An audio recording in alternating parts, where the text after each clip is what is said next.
think we're doing this. It usually takes a little bit to start up. Okay. Welcome to a special live stream edition of Off the Menu. I'm Vincent Franchini from Tumblr House, here with a festive Charles Coulombe. Festive, yay! Aren't you feeling Happy festive? days. Oh, I do. It's St. Lucy's Day. I should have been woken this morning by a tall blonde chick with candles in her hair and coffee and buns and stuff. That makes me nervous. Candles in your hair. I mean, does anybody really do that? I mean, how did that happen? Yeah. They have wreaths, sort of hat-like things with 4 candles, and they come in carrying coffee and buns and so forth. Nobody like that appeared in my apartment at all. But nevertheless, that was kind of the hope because it was St. Lucy's Day. But I mean, wouldn't any little movement and a wax is going to go all over you. You're going to get wax all over your hair. Well, don't ask me how they do it. I've never done it myself. In fact, to be brutally frank, I've seen pictures, I've even seen YouTube videos, but I've never actually been around when it's been done. So I can't tell you how they arrange those little things. Maybe some of our listeners are Swedes or Danes or, Scandinavians of some description and can tell us about it. We were talking about St. Lucy before the show, and I can't believe you told me that she's actually Sicilian. Yes, it's true. That's true. scandalous. The dirty secret is out. We think of her as a tall Swedish chick, but she really was Sicilian. My image of St. Lucy is destroyed.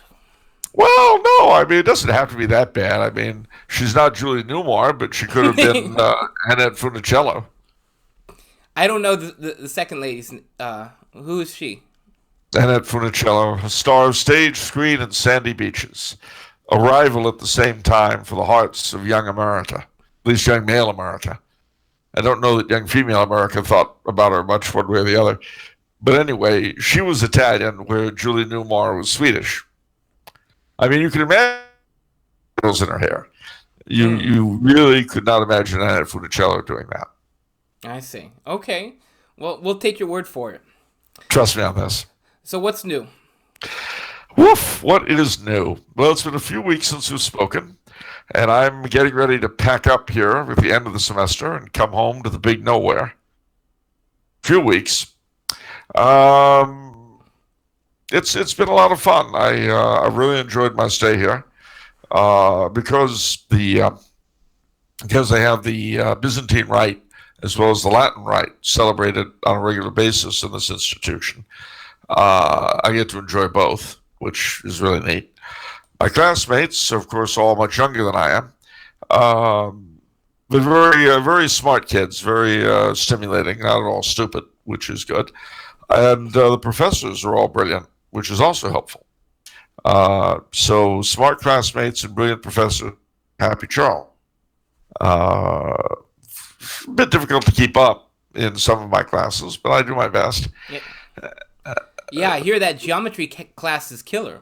Oh, thankfully it finished in the first 6 weeks, but it smacked me around and left me for dead in the back.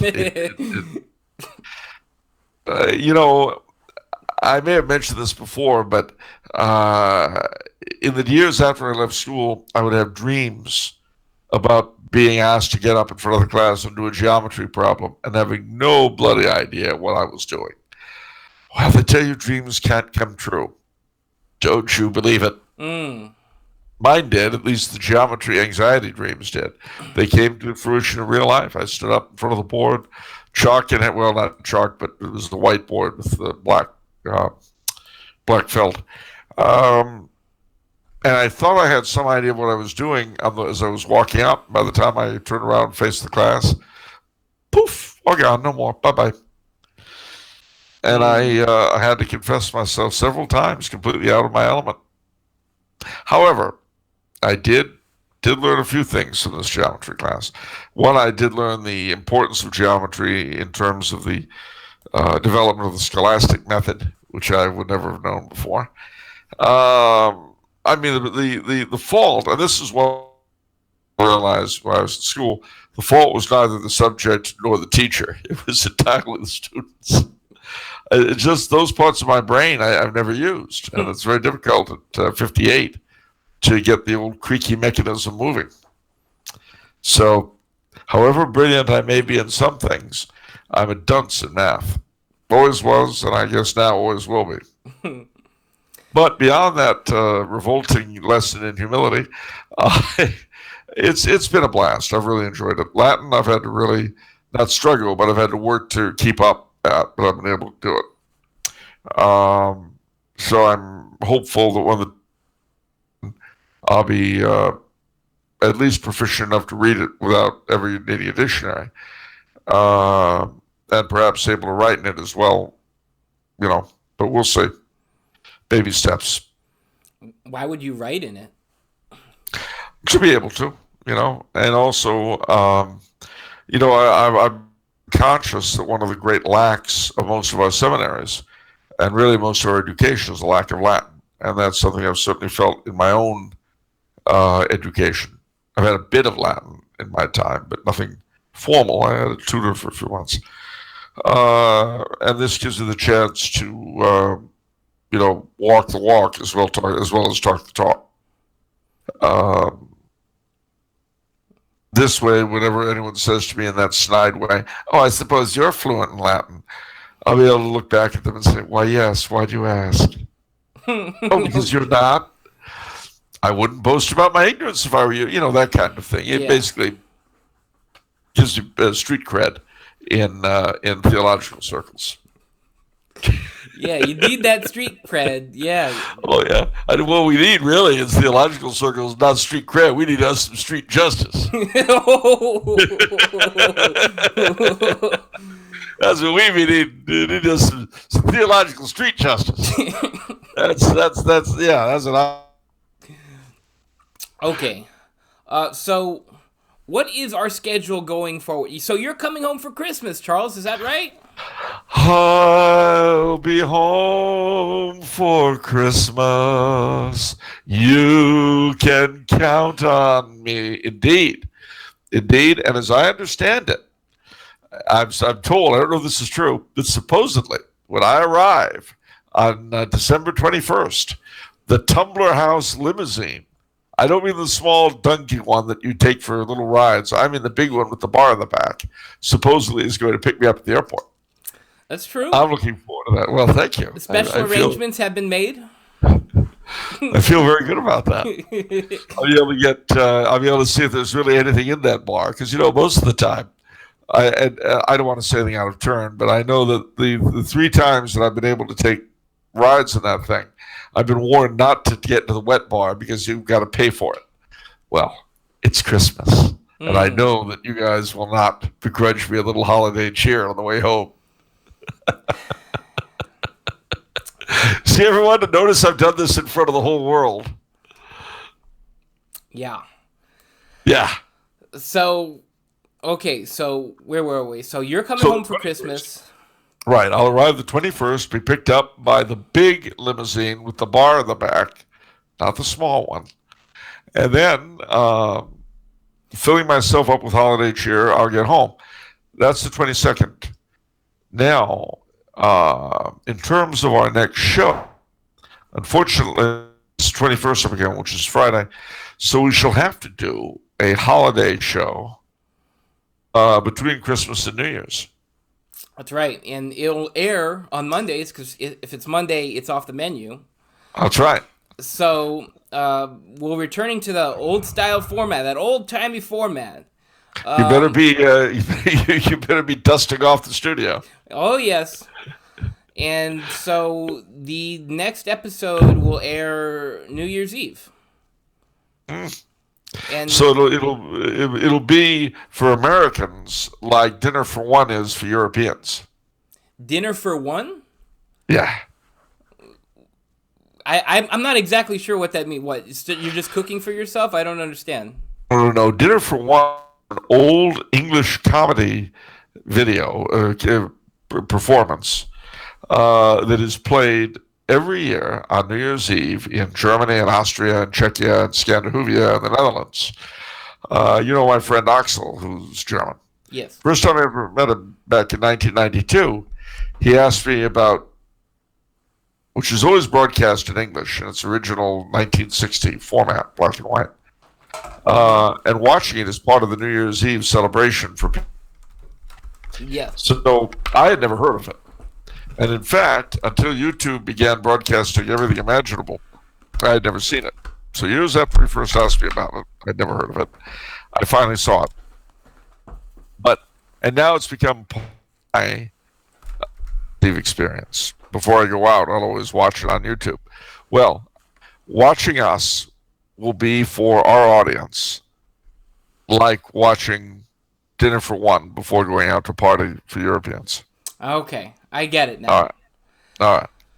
It'll become an annual ritual watching holiday episode 2018-19. The same one over and over every year. Okay. All right, very good, Charles. Okay, and I still want to get that Lord of the Rings episode somewhere. So we're going to do like 4 episodes in a row while you're over here, right? Yeah, we'll do 4 episodes, and I'm thinking that Lord of the Rings should probably be the second one. Because we'll still be in the holiday season. It'll still be within the 12 days, so... Right. Okay, yeah, that sounds good. Yeah, I'm excited for it. I've been preparing for it, so I'm eager to get the show on the road for that one. Yeah, me too. And also to get people with the first episode, people get back into the swing, I hope, of watching on Mondays. And after the next episode, we'll start bombarding you with Tolkien-esque questions. Right, yeah. Send in Tolkien questions and even comments, because comments would serve as good talking points too. If you have a favorite part or something, touched you deeply, send those in. Those will be good talking points. I love the story, the love story between the Dwarf King and the Elf Maid in The Hobbit. I must have missed that one, Charles. Oh, well, that's because it's not in the book. It's in the real thing, in the movies. Oh, I didn't know that. See, I haven't, I think I watched a little bit of the first one, and then... That was enough to turn you off. Well... I watched a little bit of the subsequent one, and I'm watching them melt these giant gold statues. These dwarves set a trap for Smaug. Yeah. And... what the... that is... talk about a butchering. Well, they crammed one book into 3 films. That is a one book. When they said they were going to do that, I immediately decided, okay, no, I'm done. It's going to be bad. Then you were right. I think he did a great job with the Lord of the Rings movies, but the Hobbit movies... Oh, yeah. No. He did. One of the things I want to talk about, actually, there are some things in the movies that I felt were better than in the books. I know that's blasphemy, but...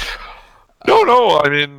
I think the death scene of Boromir in the film is really, really even better than the book version, which is blasphemous. But right. And just a little teaser of, I guess, my opinion. Like, in the second book, I feel like Helm's Deep was underwhelming in the book compared to in the actual movie.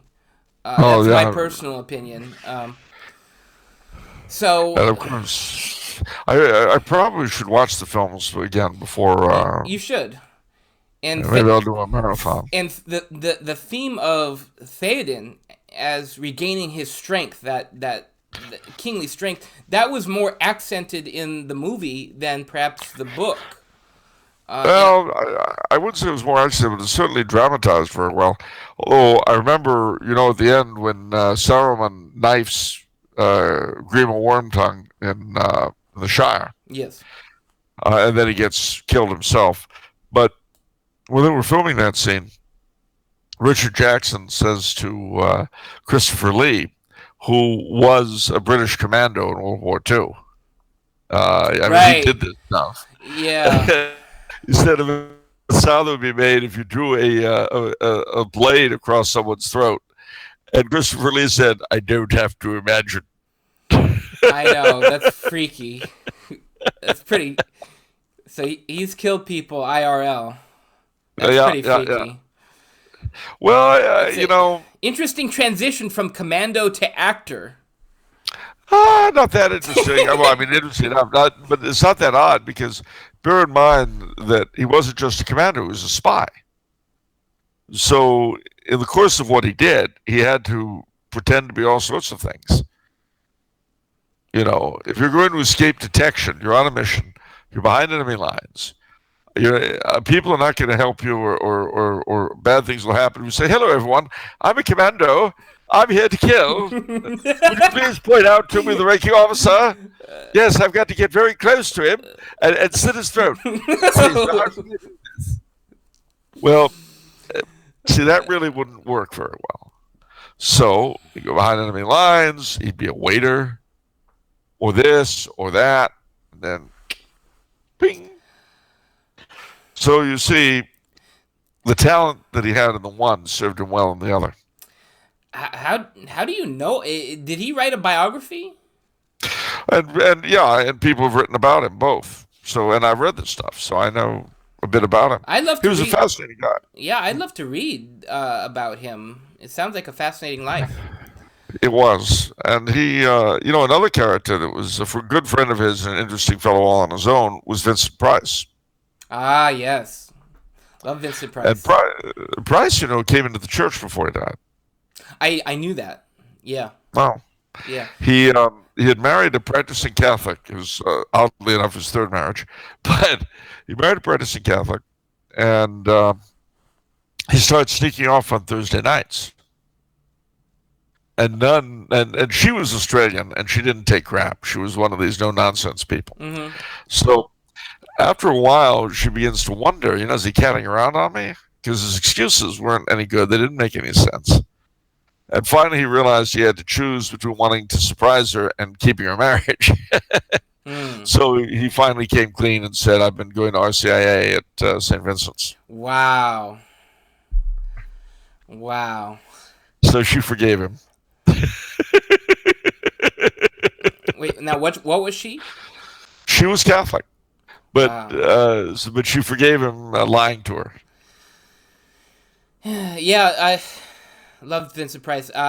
My favorite role, I actually haven't seen him in live. I've seen him in a couple of horror movies that I can't remember the names of, but the one that really sticks out is Song of Bernadette, where he's the villain. Yes. Or one of the villains. And he did a great job. That end scene where it seems like he's converting, like he realizes how wretched he is, and it's a beautiful scene. And as you can imagine, that did come back many, many years later. Yeah. I mean, but no. So that I know that he and Christopher Lee were close because Christopher Lee, when he was still alive, he stopped doing it after. But when he was still alive, every Christmas he would do this Christmas video, which you can still see on YouTube, to his fans. And at one of them, he appeared wearing one of those funny little round African hats. And he said, "Some people have asked me about this hat. It was a gift from a very dear friend of mine, Vincent Price. So I've worn it every Christmas since." Anyway. Okay, some impromptu questions from the chat here, because I think they'd be up your alley. I guess they're tired of hearing about Christopher Lee and Vincent Price. Probably. What does Charles think of one of Tolkien's sons, a priest, being accused of child abuse? I hope it's not true. Okay. Another question from Aaron Hook. Is Charles a fan of P.G. Wodehouse? And if he is, which does he prefer, the Jeeves or Blanding's Castle stories? Oh, good question. The answer is yes, I am. I like them both, but I suppose if I had to take one over the other, I would take Jeeves and Wooster. Right. We're big fans of that show, Jeeves and Wooster. I love the intro. I love Stephen Fry and Hugh Laurie. Yeah, and I have to say I've always identified with Bertie Wooster in the sense of having the same gimlet eye, the same deep knowledge of things that Bertie has. The deep-seated wisdom that Bertie Wooster always exhibits. I think you got him confused with Jeeves. Oh no, Jeeves. The Jeeves thinks he knows everything. That's why Bernie has to constantly help him out. Okay. Very good, Charles. No, it is amazing. Every time Bernie tries to do something on his own, in imitation of Jeeves, it never works out quite the way he thinks it will. And that's why I really feel a kinship with Bernie rather than with Jeeves. Okay. Jeeves knows what he's doing. I don't. All right. Some introductory stuff before we get into the questions. A lot of people ask, what's Tumblr House? We are a bookstore and Catholic publisher. We sell hundreds of different Catholic books, but we also publish books, most notably by this man right here. Hi, everyone. Right now, Jazz hands. Jazz hands. Right now, you can get an additional 20% off all the books that we publish when you enter promo code Christmas at checkout. The sale ends Friday, or that promotion ends Friday. Free delivery on all orders.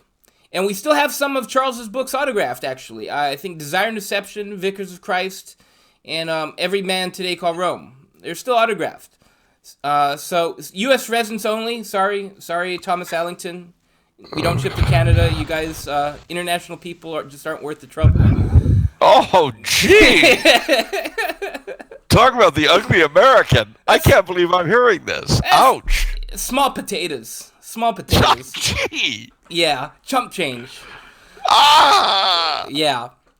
Mr. Ellington, don't take that cow flying down. What you need to do is get together a syndicate of Canadian buyers. No! Like a co-op. A syndicate. Wow. Okay. They pool their money and buy in bulk. Okay. Would work. Okay, but I tell you what we do sell internationally. We sell all this gear. We sell Tumblr House mugs. See that? Pretty sweet, right? Oh, I'll say. You can get this wall tapestry behind me. Oh. See that? Now, for Canadians, Pretty nice. I should point out that is the Drapeau de Sacré-Cœur, which is the forerunner of the current Quebec flag, back when the French Canadians were actually Catholic and venerated the Sacred Heart. Obviously, the current version of the Quebec flag was sanitized for Protestant protection. Interesting. Okay. Yeah, so we sell that on our Teespring store. You can get all this gear. We got... Oh! This is a little hoodie I wear. We got T-shirts. We got all this cool stuff with Sacred Heart stuff, so you can represent your faith. And it's actually surprisingly comfortable.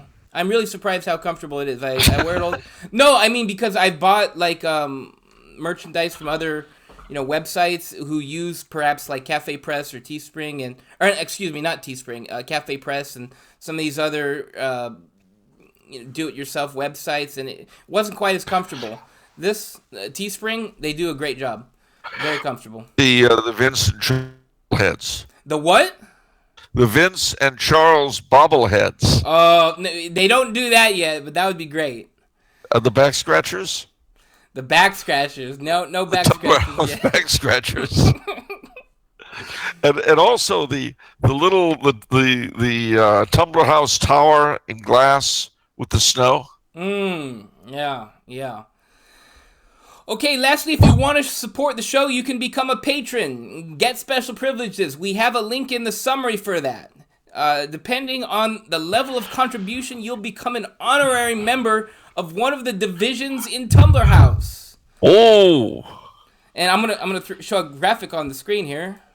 Oh, wait a minute, it only comes up halfway. Darn it. Wait a minute, I can do this. There we go. Yes. You can be a gardener, secretarial pool, mailroom clerk, custodial crew, top floor executive. But you got to put up the cash for that one. Oh boy, I'll bet. Yeah.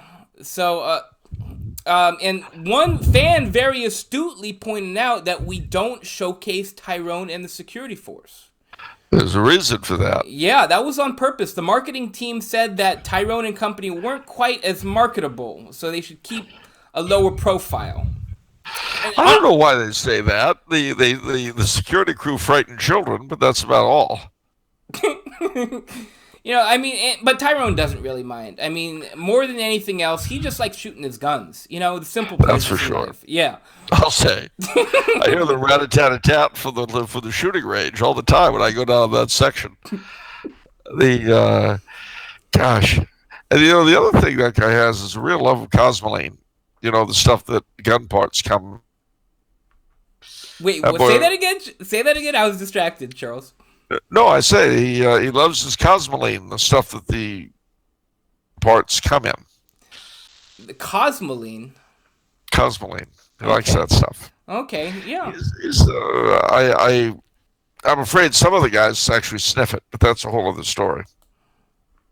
You don't want to sniff cosmoline. Oh, okay, yeah. I could understand that. Yeah.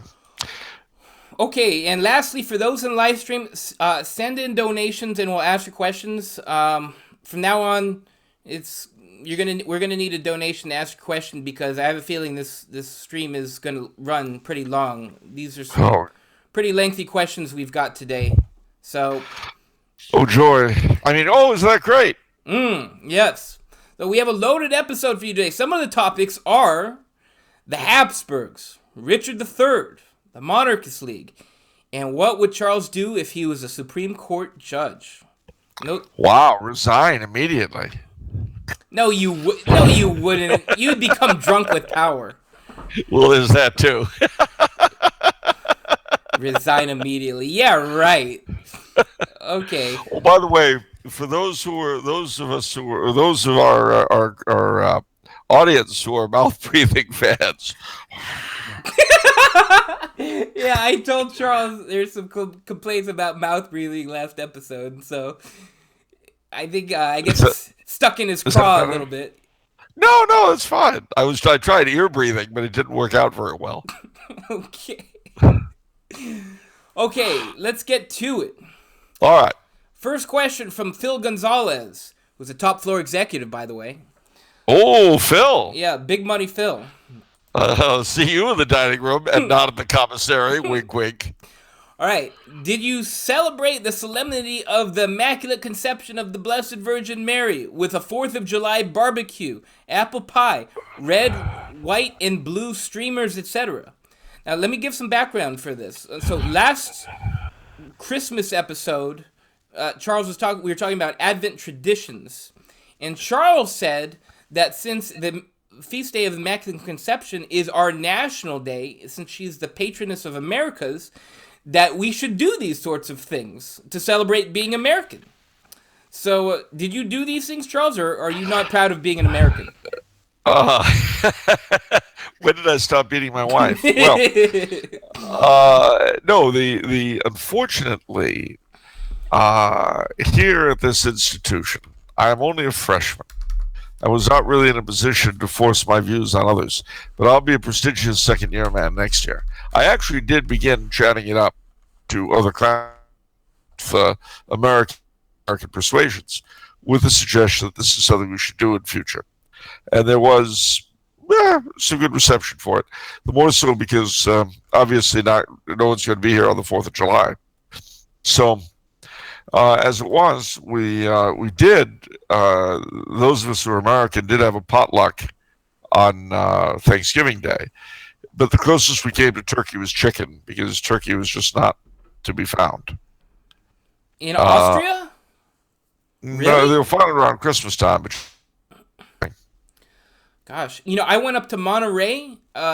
This is random side note. I went up to Monterey about a month ago, and there I saw wild turkeys. It was so cool. Yeah. Wild turkeys. I was in disbelief. Oh no, they're beautiful. I was in in October for a conference, and whenever you're in the Northeast, if you drive around the country, in the countryside, you will run into wild turkeys, and they are so lovely. But they're also, it tastes very different to domestic turkeys. Oh wow, you've had the luxury of eating a wild turkey? What, you just shot it right there and then just I didn't shoot it. It was shot by spot. It was shot by a PETA activist. She was aiming for a hunter and she hit the turkey. Anyway, what? Anyway, the all you can really eat are the breasts, though, because everything else, the legs, the drumsticks. Remember, these are wild animals. They're not like the turkeys that you're thinking of. Our turkeys are bred for meat, so they've got the fat wings, the fat drumsticks. They've got meat all over the place. But the wild turkey is a wild creature, so the breast is the only place you're going to get any meat at all. The legs are very thin. Oh, okay. They run around all the time. I see. Yeah, because they're actually okay. So they didn't get fattened up artificially. No. Okay. They didn't get fattened up at all. I thought you were saying that perhaps because of the food that they eat, that other parts might be unedible or something like that. No. It's not that they're inedible. It's just that there isn't that much meat on them. That's all. That's interesting. I mean, look at our chickens. They're ultra fat because they're bred that way. But the wild version of the chicken, the jungle fowl of India, same thing. Okay, here's a random historical question since we've gone on this crazy tangent. When were turkeys first domesticated and treated as livestock? Well, that's an interesting question. The answer is the Aztecs were the first ones to domesticate them in Mexico. And they were brought back to Europe by the conquistadors. And they spread through Europe, and they're raised in Europe today. And then they were brought from there to America. So in other words, our domestic turkeys are actually the descendants of Mexican turkeys. They're not the descendants of the wild turkeys you see running around. That's interesting. So I was wondering whether like the first Thanksgiving, when we used, did we use wild turkeys or domestic turkeys? Did we use these thin turkeys or? No, those were wild turkeys without a doubt. I see. Interesting. Because turkey is kind of hard to raise unless you're fairly settled. But as soon as they could, they brought over domesticated turkeys. But they're not. I mean, it's the same kind of bird. They can interbreed and all that kind of thing. But our domestic turkey descends from the Mexican turkey, and is not a direct descendant of the wild turkeys. They're cousins. I see. Okay, sorry for the tangent, guys. So we're back to the thing. Okay, so you didn't celebrate the Immaculate Conception, because you hate being an American. Okay, so well, yes, Andre. That's the kind of thing my brother would say. No, or my mother, frankly, I've got you, kind of. Yeah. Really, how amazing. My favorite quote of mother's was always, is that what they're calling it now? I like that. Reduced anything. Yeah, it reduced anything to just, there's no answer to that. Yeah. Anyway, but no, interestingly enough, I went to a Byzantine liturgy for the Immaculate Conception.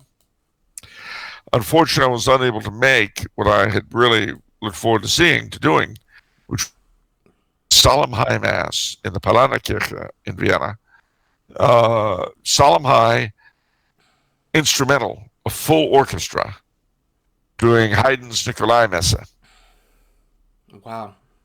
Yeah, that's the kind of thing you could do here. Yeah, we can't do that over here. They don't have turkey for a thing, but you can get to Haydn masses.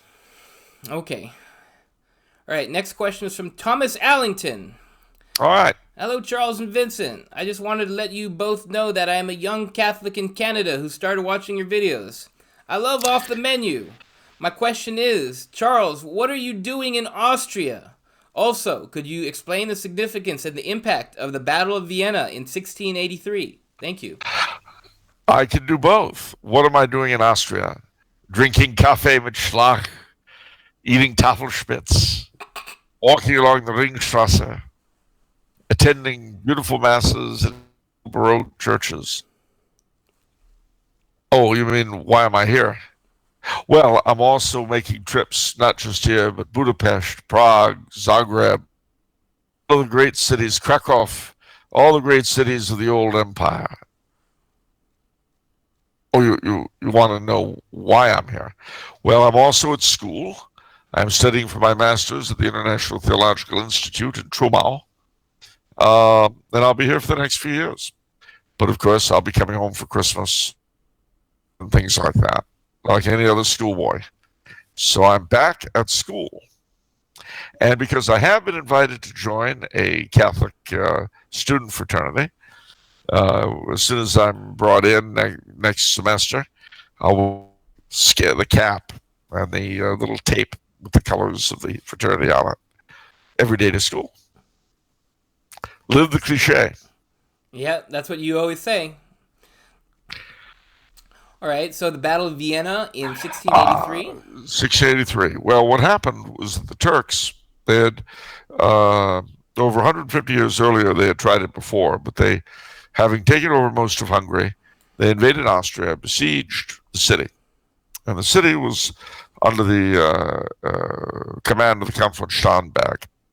The emperor had gone to Innsbruck, I think, or Prague.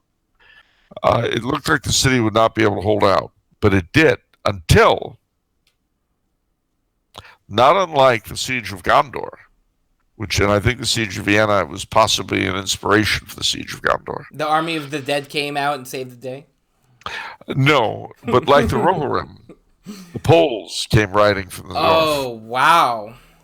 King Jan Sobieski, King of Poland, came all unlooked for, riding out of the north, and with his Polish hussars, broke the back of the Turks, who fled away back to Mordor, and Wow. I mean, back to Turkey, leaving behind crescent rolls and coffee beans.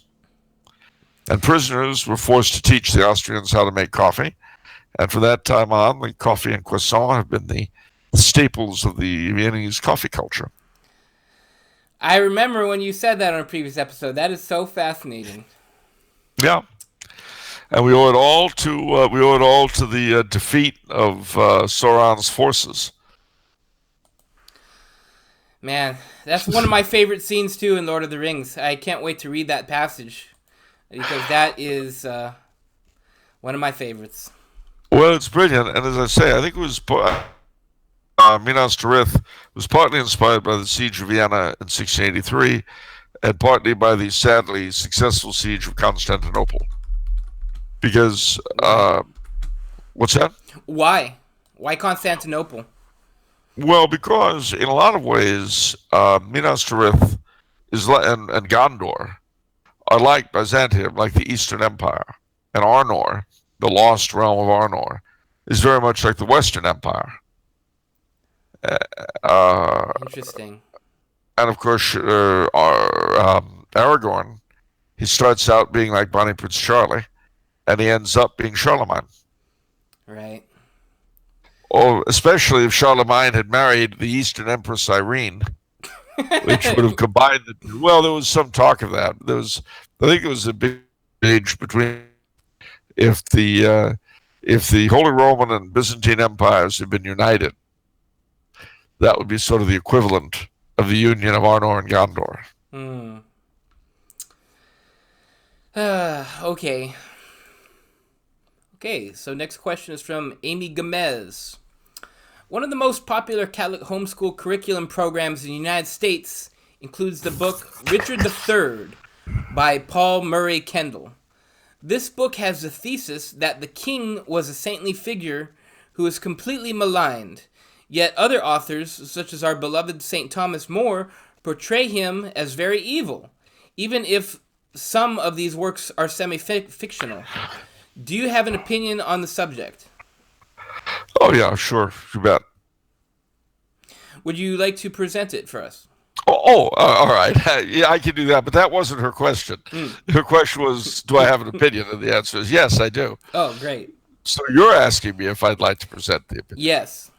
All right. I apologize to her in advance if she gets more than simply if all she wanted to know was that I actually had an opinion, and she didn't.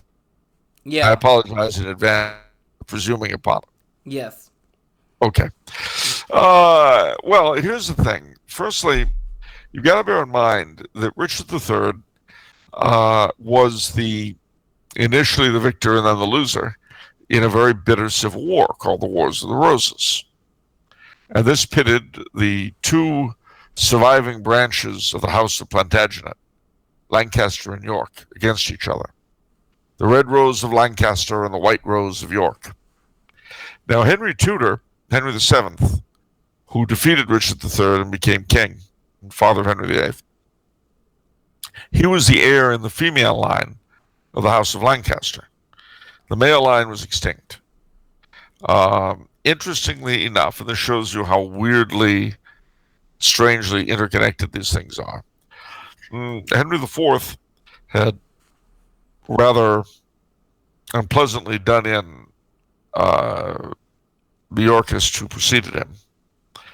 I forget the details at the moment, frankly. It was just Henry IV was the father of Henry V. Henry V, of course, was the famous Henry V of Agincourt, God for Harry, England, and St. George.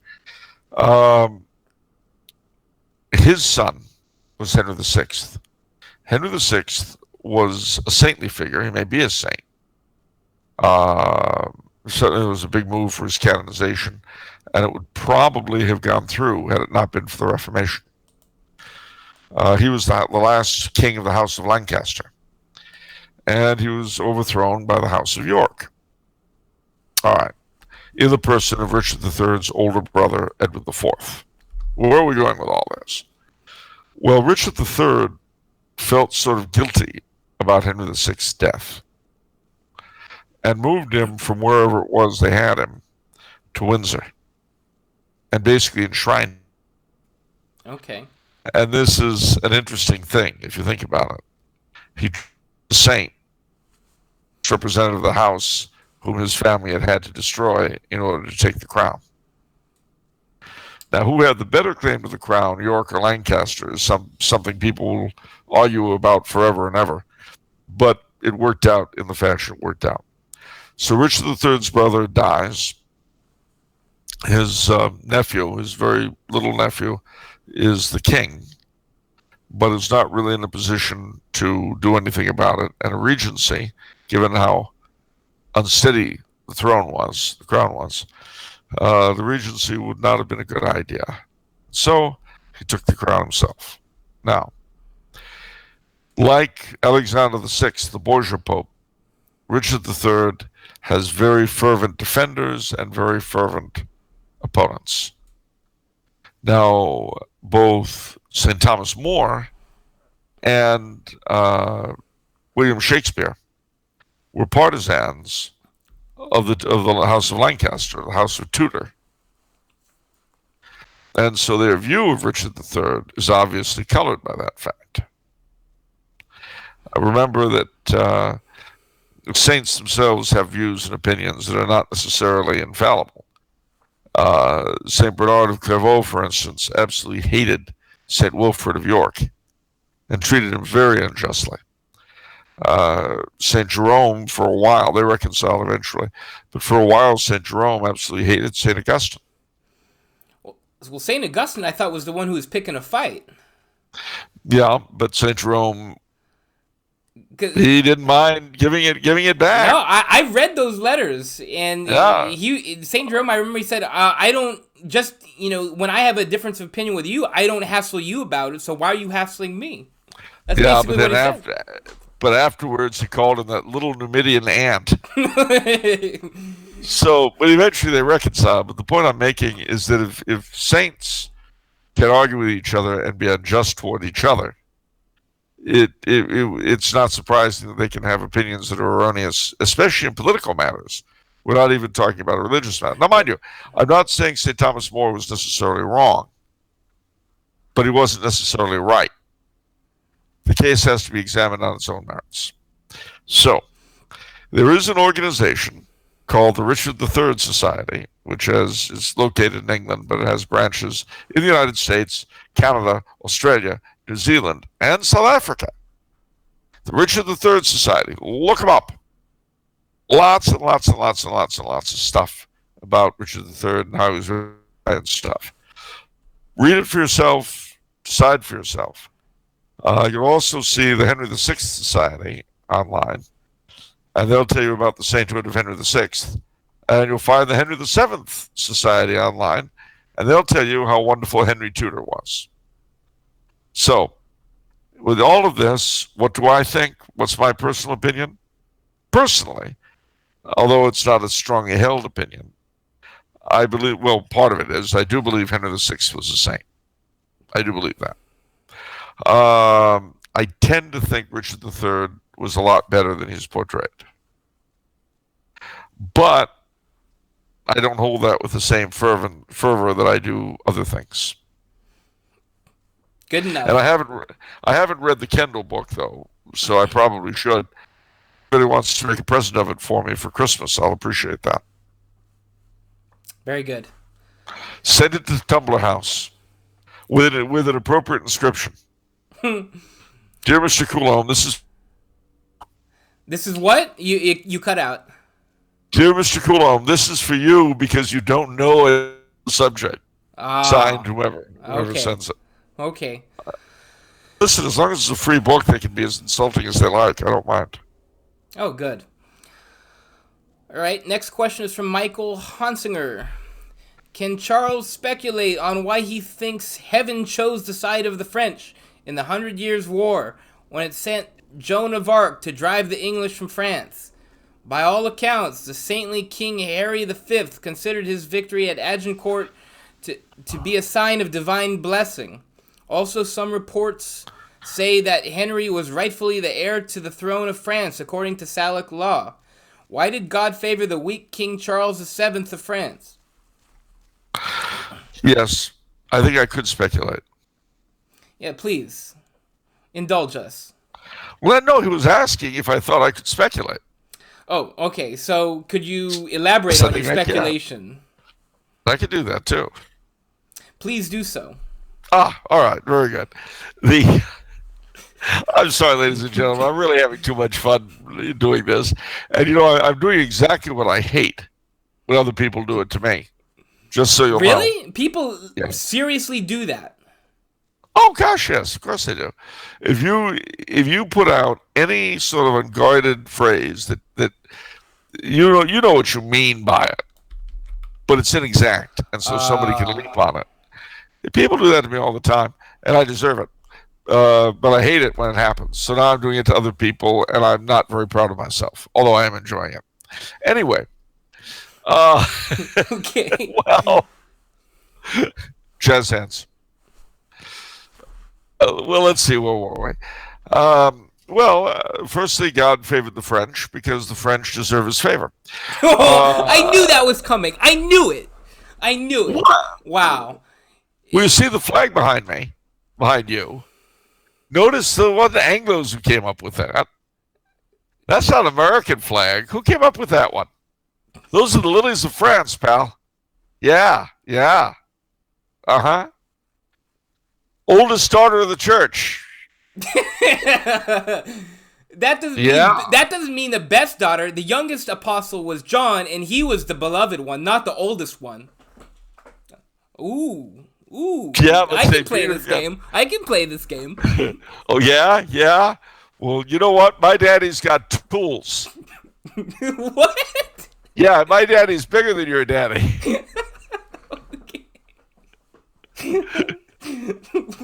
Anyway, I'm always happy to elevate these comments to an like this. Okay.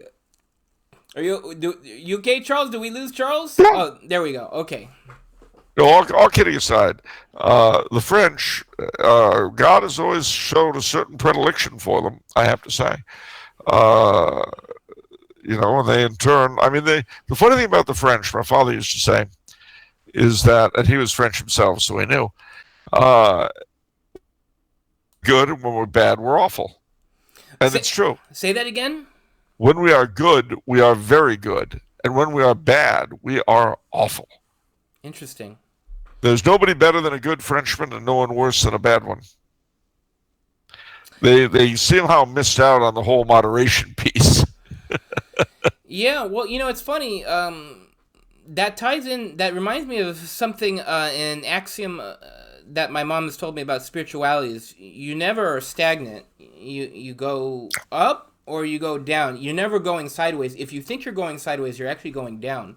And so that's interesting because you can apply that to societies. Either you're going toward God and being great, or you're going away from God and being horrible. There's no sort of impartial separation of church and state sort of No, no. whatever. It's one way or the other. With the French, I mean, as they say, the kingdom of the Sacred Heart. Um, it a great deal of French history has been very providential in its nature, but like the children of Israel, they've often failed to live up was asked of them. Nevertheless, George arose to save France. The reason why the weak Charles VII was able to triumph over not Henry V, who died, but the ministers of Henry VI, the saintly fellow, who was a boy then, it was simply because heaven, for its own reasons, decided that an independence was better than one owned by the English. Now, in terms of who had the better claim to the crown, that's a whole other kettle of fish.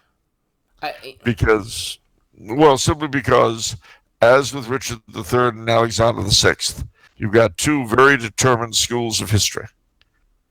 And you read the one and you read the other, you would think they were describing entirely separate realities. All I can tell you, as French by blood, although I am part English as well, is that I'm supremely grateful to God that France emerged from the 100 Years' War as France and not as South England.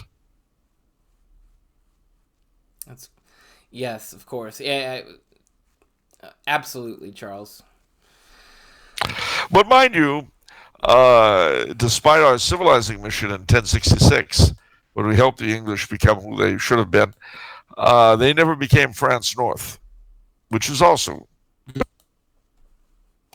the funny thing is, my family are Norman in origin. My father used to say, we were the Normans that didn't come over with liquor. You're the Normans that didn't come over what?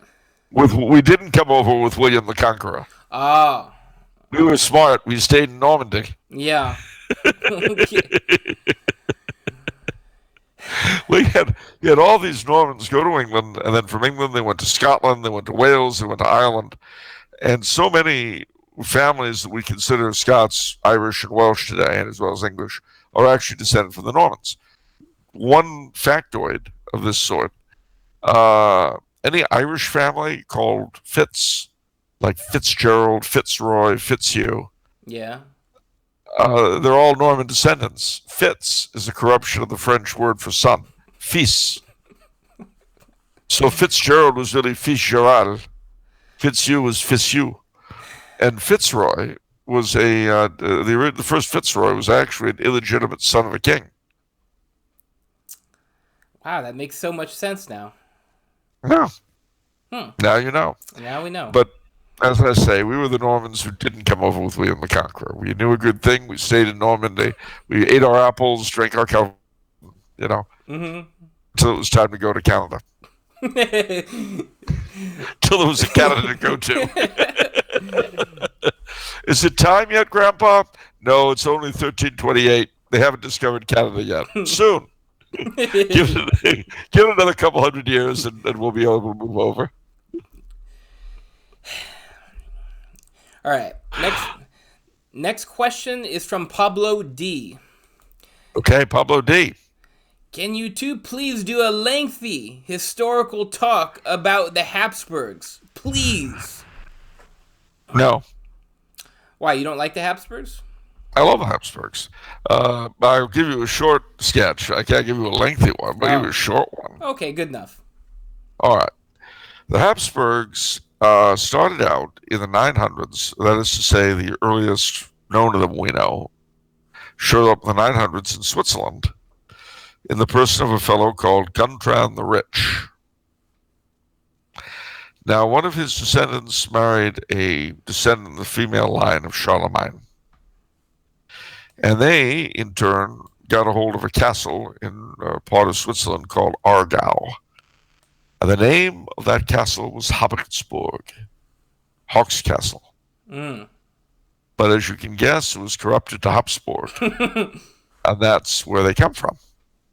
Now, The first Habsburgs were basically small lords in Switzerland. But then a funny thing happened. In the 1200s, they were allies of the House of Hohenstaufen. And in the 1200s, the people who had been running Austria, the eastern march of the empire, a family called Babenberg, died out. So the Habsburgs were assigned Austria by the Hohenstaufen emperor, and they took over. And they, bit by bit, acquired more territory, usually through marriage.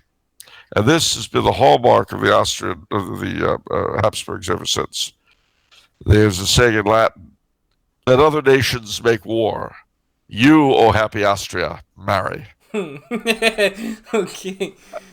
And it Well, certainly worked out that way, because various Habsburgs married various heiresses. So they acquired Bohemia, Hungary, and then they hit the jackpot when Emperor Maximilian, who in the 1300s, Rudolph I became the Holy Roman Emperor, the first Habsburg to assume the crown. And after 13 something, they were all Habsburgs.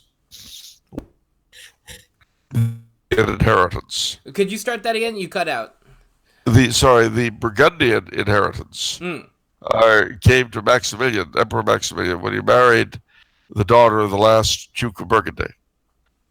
Well, this fellow ruled what are now Belgium and the Netherlands, Luxembourg, Lorraine, and Alsace, a huge chunk of territory in what's now France, Germany, and the Low Countries. So that came to them. Well, Maximilian had a son who was very handsome, and so he was called Philip the Handsome. Meanwhile, in Spain, Ferdinand and Isabella, through their marriage, had united Aragon and Castile into Spain, and they'd also beaten the Moors and taken over Granada. Well, they had a daughter named Juana. Now, Juana had a little problem. She was cray-cray. Uh-oh. So they named her Juana la Loca. That's how she's known in Spanish history. But Juana la Loca married Maximilian's son, Philip the Handsome, and they in turn had a son. This man he inherited the Holy Roman Empire and the Spanish Empire, which by now was going into Mexico, Cuba, Peru, the Philippines. He was called Charles I, King of Spain, but then when he became Holy Roman Emperor, Charles V. And he was the first man on whose empire the sun never set. And it's because of him that the double-headed eagle, which was the symbol of the Holy Roman Empire, of the Roman Empire, used it. The Serbs used it. Anybody with any connection to the Roman Empire used the double eagle, which is interpreted in different ways. Church and state, east and west, there are different explanations for the double eagle. The eagle has two heads. Anyway, so Charles V ruled an empire over which the sun never set. But oh, how he had to fight for it. The nascent Protestant revolt, the Ottoman Turks, the French, he was always fighting. And it was too much, and it ground him into the dirt, really. So he decided there was too much going on in the man to carry. So when he decided to retire, which he did, he retired, he didn't die in office. He left and He left Burgundian Spain Oh. and the Spanish Empire and the New World and the Burgundian inheritance to his son Philip. To his brother Maximilian II, he left the Holy Roman Empire and Austria and Hungary. So that was the beginning of the division into the two branches, the Austrian Habsburgs and the Spanish Habsburgs. But they stayed very, very close. That's why here in Vienna, the Spanish writing school is in the palace, and why the etiquette of the court was called Spanish etiquette, because it was very much like that. Similarly, the Order of the Golden Fleece, which is the great order of knighthood that the Dukes of Burgundy originated has both Austrian and Spanish branches. Same thing. There's a lot of things like that. But what should happen? But that the two branches of the House of Habsburg bobbled merrily along until the Spanish house had a problem. The problem was that the king was not heirs; he was childless. So the question was, would the throne of Spain, when he died, go to the Archduke Charles, who would one day be emperor, or would it go instead to the grandson of his cousin Louis XIV of France? Now, Louis XIV was a Habsburg on his mother's side, and despite her, was a Spanish Habsburg. So, the real question then is that if Spain and its empire fell to France, the French would be unquestionably the most powerful nation in Europe. If it fell to Austria, same. So the result, the king left his territories to Louis XIV's grandson, Philip, and he assumed the crown of Spain. Austria declared war, and the result was what was called the War of Spanish Succession, which in our country is called Queen Anne's War, because it was a world war. The previous conflict between Louis XIV and the other European powers, the War of the Grand Alliance, which went from 1687 to 16 something, that was called King William's War in America, and it was the First World War because it was fought in Europe, it was fought in the Americas, it was fought in India, it was fought in Africa, it was fought on the high seas. Well, the same was also true of the War of Spanish Succession, Queen Anne's War. It was another world war. That's why I always say World War I or World War II. It's actually not real, not true. Interesting. These were world wars. And mind you, they were world wars in the days of sail. When, the last battle of the American Revolution, which ended up as a world war, was actually fought in India. Really? How is that? Yeah. Well, because France and... Well, you're cutting out, Charles. 1 second. Say that again? I say the American Revolution, once France, Spain, and the Netherlands got into it, became a world war. And the British fought the Spanish, the French, and the Dutch on the high seas, in India, in Africa, in Asia, in the Caribbean. And so the last battle fought in the American Revolution was not Yorktown, India.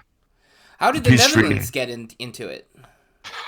Well, the Netherlands got into it because the Dutch, who loved making money, they recognized the Americans as a sovereign country, so they could trade from their major West Indian trading post of St. Eustatius.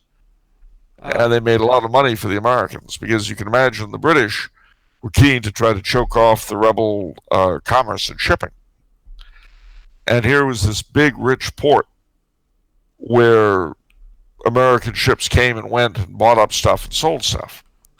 So to try to choke off the rebel economy, the British took St. Eustatius. The Dutch declared war. Wow. And the Spanish had got into the war because they were allies of the French. And the French went into the war for reasons we know. So, getting back to the Habsburgs, when that war ended, the Italian possessions of Spain and the Netherlands, which by this time was pretty much what are now called Belgium, or Austria, but Spain retained all of her colonies outside Europe.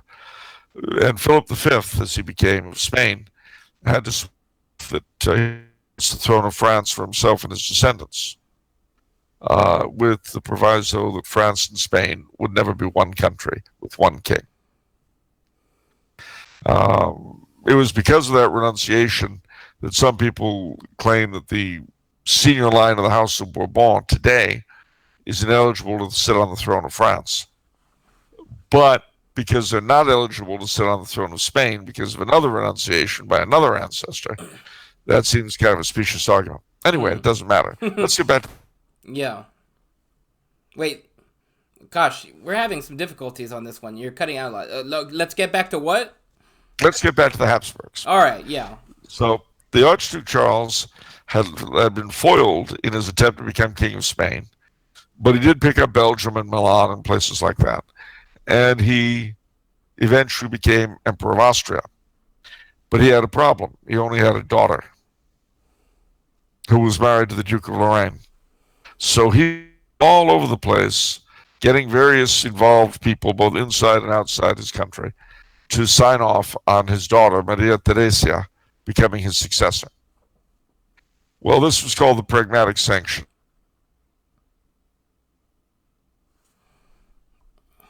The kill. Hold up. Okay, this was called the Pragmatic Sanction. Right. They all signed it, but as soon as the old man was dead, they came in for the kill. But they didn't reckon with how tough Maria Theresia was. Oh, yeah? Tough. She was tough. So much so that she went to Budapest, not Budapest, but Pressburg, Pushon, Bratislava, now the Slovak capital, which was then the Hungarian capital. And she stood up before the Hungarian nobles carrying her infant son, and she demanded their fealty and loyalty against the many peoples who were invading. And they were so impressed by it, they all stood up and drew their swords and shrieked in Latin, "Long live Maria Theresia, our king!" Just because she held her son with her? And because she was so brave and wonderful. So they voted her a man. Wow, she was ahead of her time there. Well, I was going to say, we moderns should be able to understand this. She's self-identified, at least as far as Hungary was concerned. So she, that became what was called the War of Austrian Succession. In this country, King George's War. Because it was another world war. The French were allied with the Prussians, the British with the Austrians. Then came, that war ended, and then came what was called the Great Revolution in diplomacy. France and Austria allied, and Britain and Prussia allied. So instead of the two major Catholic, major Protestant powers being aligned to the other religion, they were aligned with each other. And the seal of this was the daughter of Maria Theresia, Maria Antonia, married the Dauphin, the heir to the French throne. She went to France, became known as Marie Antoinette. So, we know what happened then. Now, the Maria Theresia died. Her son, who was my least favorite Habsburg, became emperor, Joseph II. He was the emperor under Mozart, if you remember the film Amadeus. I do remember that, but I don't remember the emperor. Well, he was played by the same guy that played Criswell in Ed Wood. Okay, I know him. Okay. And he was the teacher in... he's in a lot. That actor's in a lot. He's in Ferris Bueller's Day Off. He's a principal. Yeah, that's the one, Ferris Bueller's Day Off. So, he... kind of an odd guy, but anyway, the long and the short of it is that the French Revolution occurred, as you know, and Marie Antoinette and Louis XVI lost their lives. Meanwhile, Austria joined the coalition against the revolution. Eventually, a man rose to power in France named Napoleon Bonaparte. And eventually he decided he wanted to be an emperor. Now, he already had a wife named Josephine, and she had been crowned empress alongside him as emperor. But he figured if he wanted an emperor, another monarch, he needed a legitimate empress, more legitimate than the Habsburgs. So after he defeated the Austrians pretty good, he got the hand in marriage of the then emperor, who was the nephew of Joseph II, Franz. He got him to consent to his daughter marrying Napoleon. and she gave birth to Napoleon II. Hmm. But as you know, Napoleon was defeated. His wife broke with him and took her son back to Vienna, where he was raised as his grandfather's grandson, the Duke of Reichstadt. And then he died at an early age. He was only, I think, 32 when he died. And the claim to Bonaparte's empire went to his cousin, who later would take power in France as Napoleon III. But in Austria, something funny had happened. You remember the Holy Roman Empire? Yes. Oh, after Joseph died, his brother Leopold II became emperor, and then he died and was succeeded by his son, who became Franz II. Well, in 1804, Napoleon made himself emperor and then declared that he would be the protector of the Federation of the Rhine, to establish itself. Well, Franz could read the writing on the wall, and he realized that the Holy Roman Empire was going to become a nothing soon. So without giving it up, he proclaimed the Empire of Austria. So for 2 glorious years, he was both Holy Roman Emperor. Wait, he was both Holy Roman Emperor and what? The Emperor of Austria. Ah, okay. So he was Franz II as Holy Roman Emperor and Franz I as Emperor of Austria. France France the First and France the Second? Here at the same time. Okay. Because he was Franz I as Emperor of Austria and the first Emperor of Austria of any name, but Franz II as Holy Roman Emperor. Okay. Well, then, in 1806, this Confederation of the Rhine thing gets going, and the German states begin joining it. Napoleon and Franz II was afraid that Napoleon would compel him to give up the Holy Roman emperorship to him. So he abdicated it and absolved all of his remaining subjects of their allegiance to him as Holy Roman Emperor. Now, herein is one of history's fun little factoids. Okay. In reality, he didn't have the right to dissolve the Holy Roman Empire, although it was a shadow by that time. He didn't have the right. He could abdicate it, but he couldn't abolish it. And if one of the electors of the empire didn't want to recognize, he didn't have to. In fact, until 1815, the British did not recognize the dissolution of the Holy Roman Empire. And you could say, well, gee, why would they care? Well, the answer is that the King of England was also the elector of Hanover. Okay. And so he had a right to vote in the imperial election, you see. Okay. So in law, the argument could be made that the empire is simply in another interregnum. What is that? Interregnum? An interregnum is a period between rulers. Ah, okay. So, for instance, the argument was made that initially there was, in the West, there was an interregnum between the abdication of Romulus Augustulus in 476 and the coronation of Charlemagne in 800.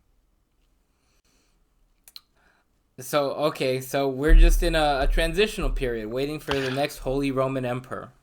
You bet. Now, the argument could also be made that there was an interregnum in the East between 1453, when Blessed Constantine XI was killed by the Turks, and whenever the first Russian Tsar who claimed the title, I think it was Ivan III, I could be wrong, claimed to be Tsar of all the Russias in succession to present him. Okay. So, but from those two little weird things, the Russian and Austrian empires both used the double eagle, the gold and black colors. Oh, they had all that in common. So you may say that in a sense, Russia and Austria represented the two eastern and western ends of the empire. It's a bit of a stretch, but you know, the law can be stretched all the way out. If you don't believe me, look at the Supreme Court. Anyway. Okay. As we will in a bit. So we're coming to the end of our story, though, because Franz II did not live forever, or Franz I, as we have to call him now. In 1832, I think it was, or 36, whenever it was, he died. It's the 1830s. And he was succeeded by his son, Ferdinand. Ferdinand was a nice man, but he wasn't the brightest guy. And when the revolutions of 1848 broke out, he simply was not in a position to do anything with it. So the family prevailed upon him to abdicate, and he was succeeded by his 19-year-old nephew. Oh, stay awake, stay awake. This lesson's almost over. Yeah. His 19-year-old nephew was Franz Joseph. He assumed the throne in 1848 in the middle of a revolution and died in the midst of World War I in 1916. And his great-nephew, the Blessed Emperor Charles, succeeded him, and then 2 years later was forced out by the Allies. His son, he died in 1922 in the odor of sanctity. His son was the Archduke Otto, whom I had the privilege to know somewhat. And he died in 2011, was given a big state funeral in Austria as though he'd been the reigning emperor. You can see it online. And was duly succeeded in all of his claims, etc., by the Archduke Karl, de jure Emperor of Austria, King of Hungary, King of Bohemia, Slovakia, Croatia, Slovenia, and all those other great places. King of Jerusalem, should be Holy Roman Emperor. Wow. So, there you go. A short sketch of the House of Habsburg. There we go. All right. Thank you, Charles. Okay, next question. To what extent do conservatism and liberalism even necessarily collide? Is not liberalism connected with the architecture of the state, limited government, blind justice, etc., and conservatism with the furniture of the state, marriage, town planning, established church, and anything else ethnically or religiously particular? Show me a liberal argument for marriage itself, let alone the configuration of marriage. It sounds to me like a categorical error.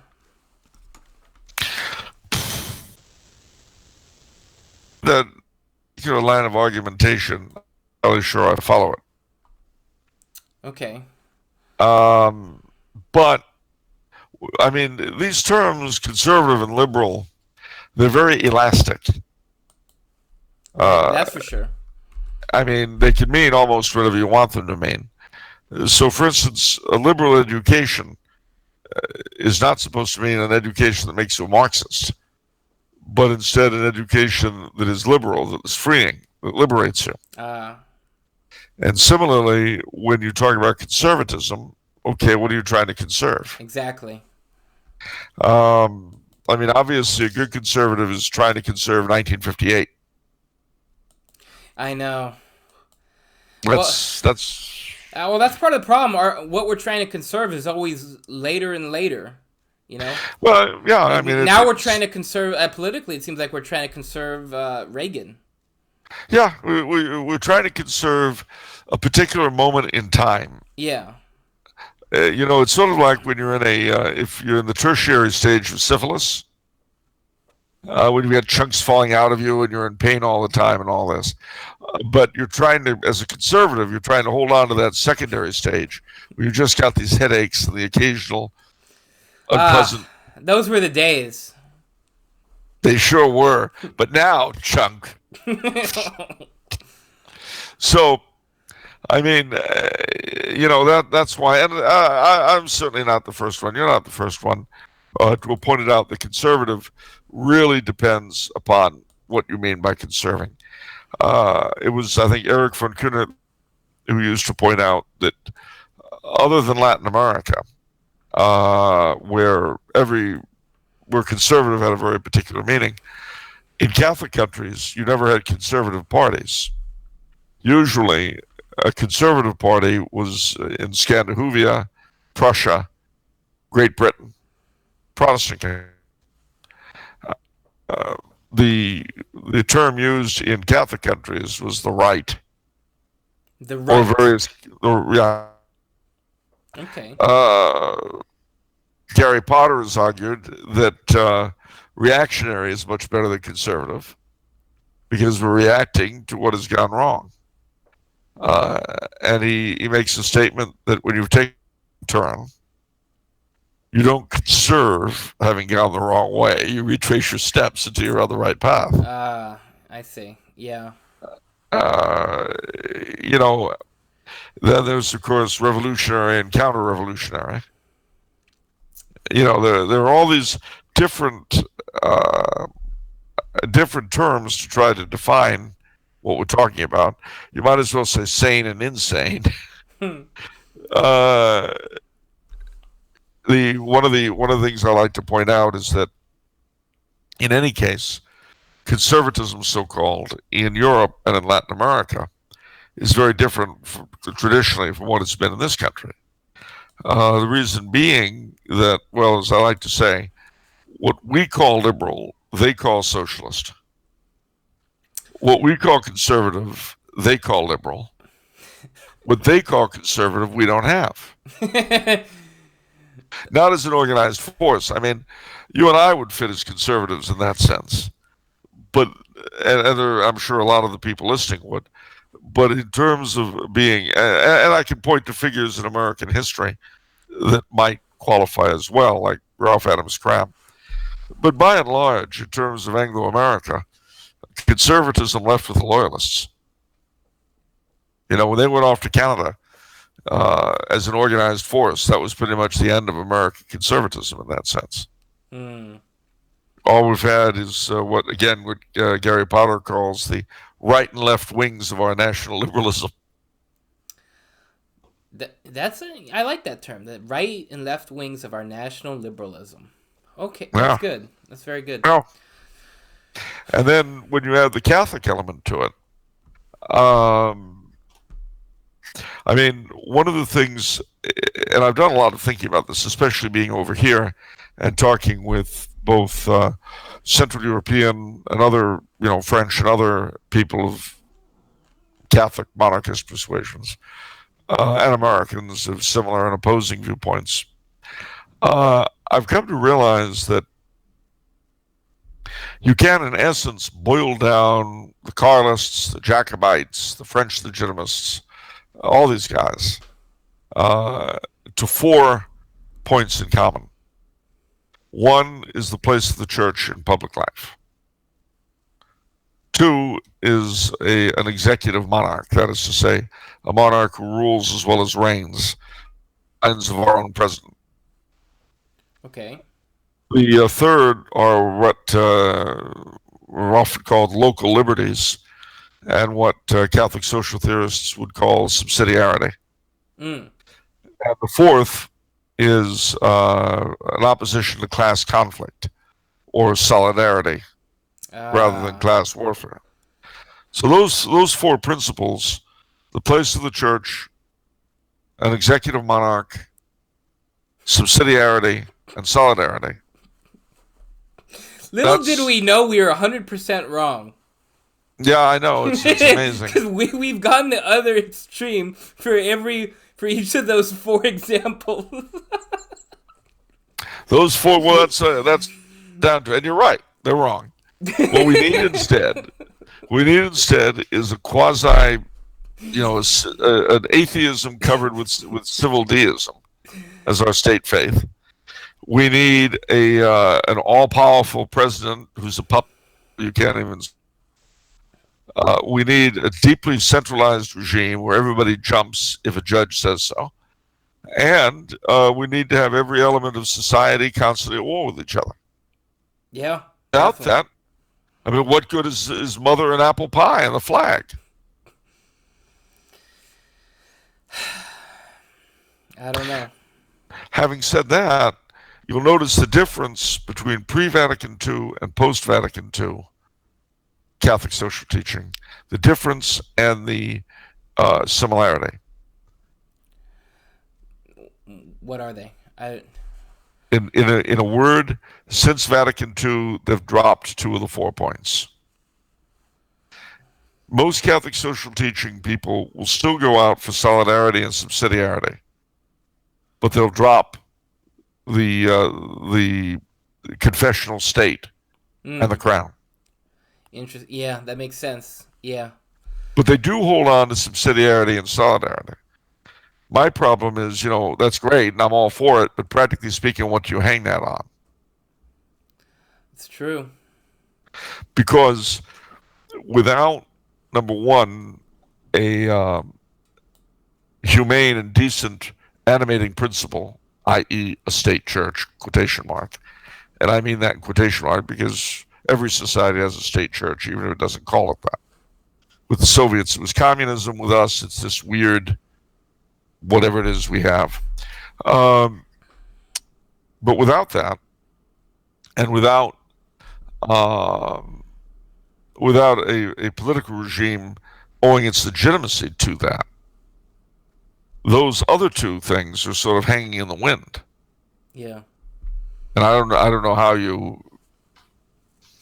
I honestly do not see, as with distributism, I from here.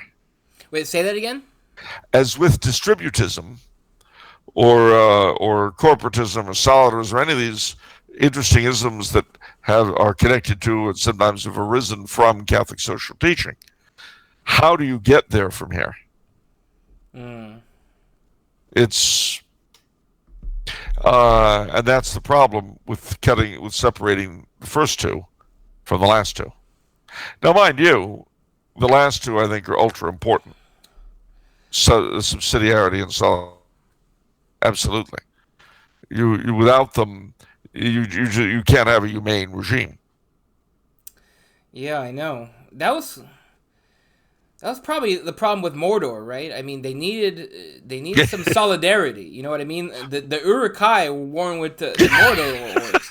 Now, if they just had some solidarity, if they came together, you see. Well, but see, they couldn't. You remember how they were constantly at each other's throats, and they'd start fighting each other over nothing. I know. They'd start out, they were pally. Hey, Grishnak, let's say you and me, we're all over. We take off to the mountains with a couple of the boys. You know the ones. We'll choose them. And by the time that scene is over, they're slaughtering each other. That's true. As far as the Uruk-hai orcs, forget it. The Uruk-hai called them, you mountain rats. And they ran them through the daylight, which they didn't like.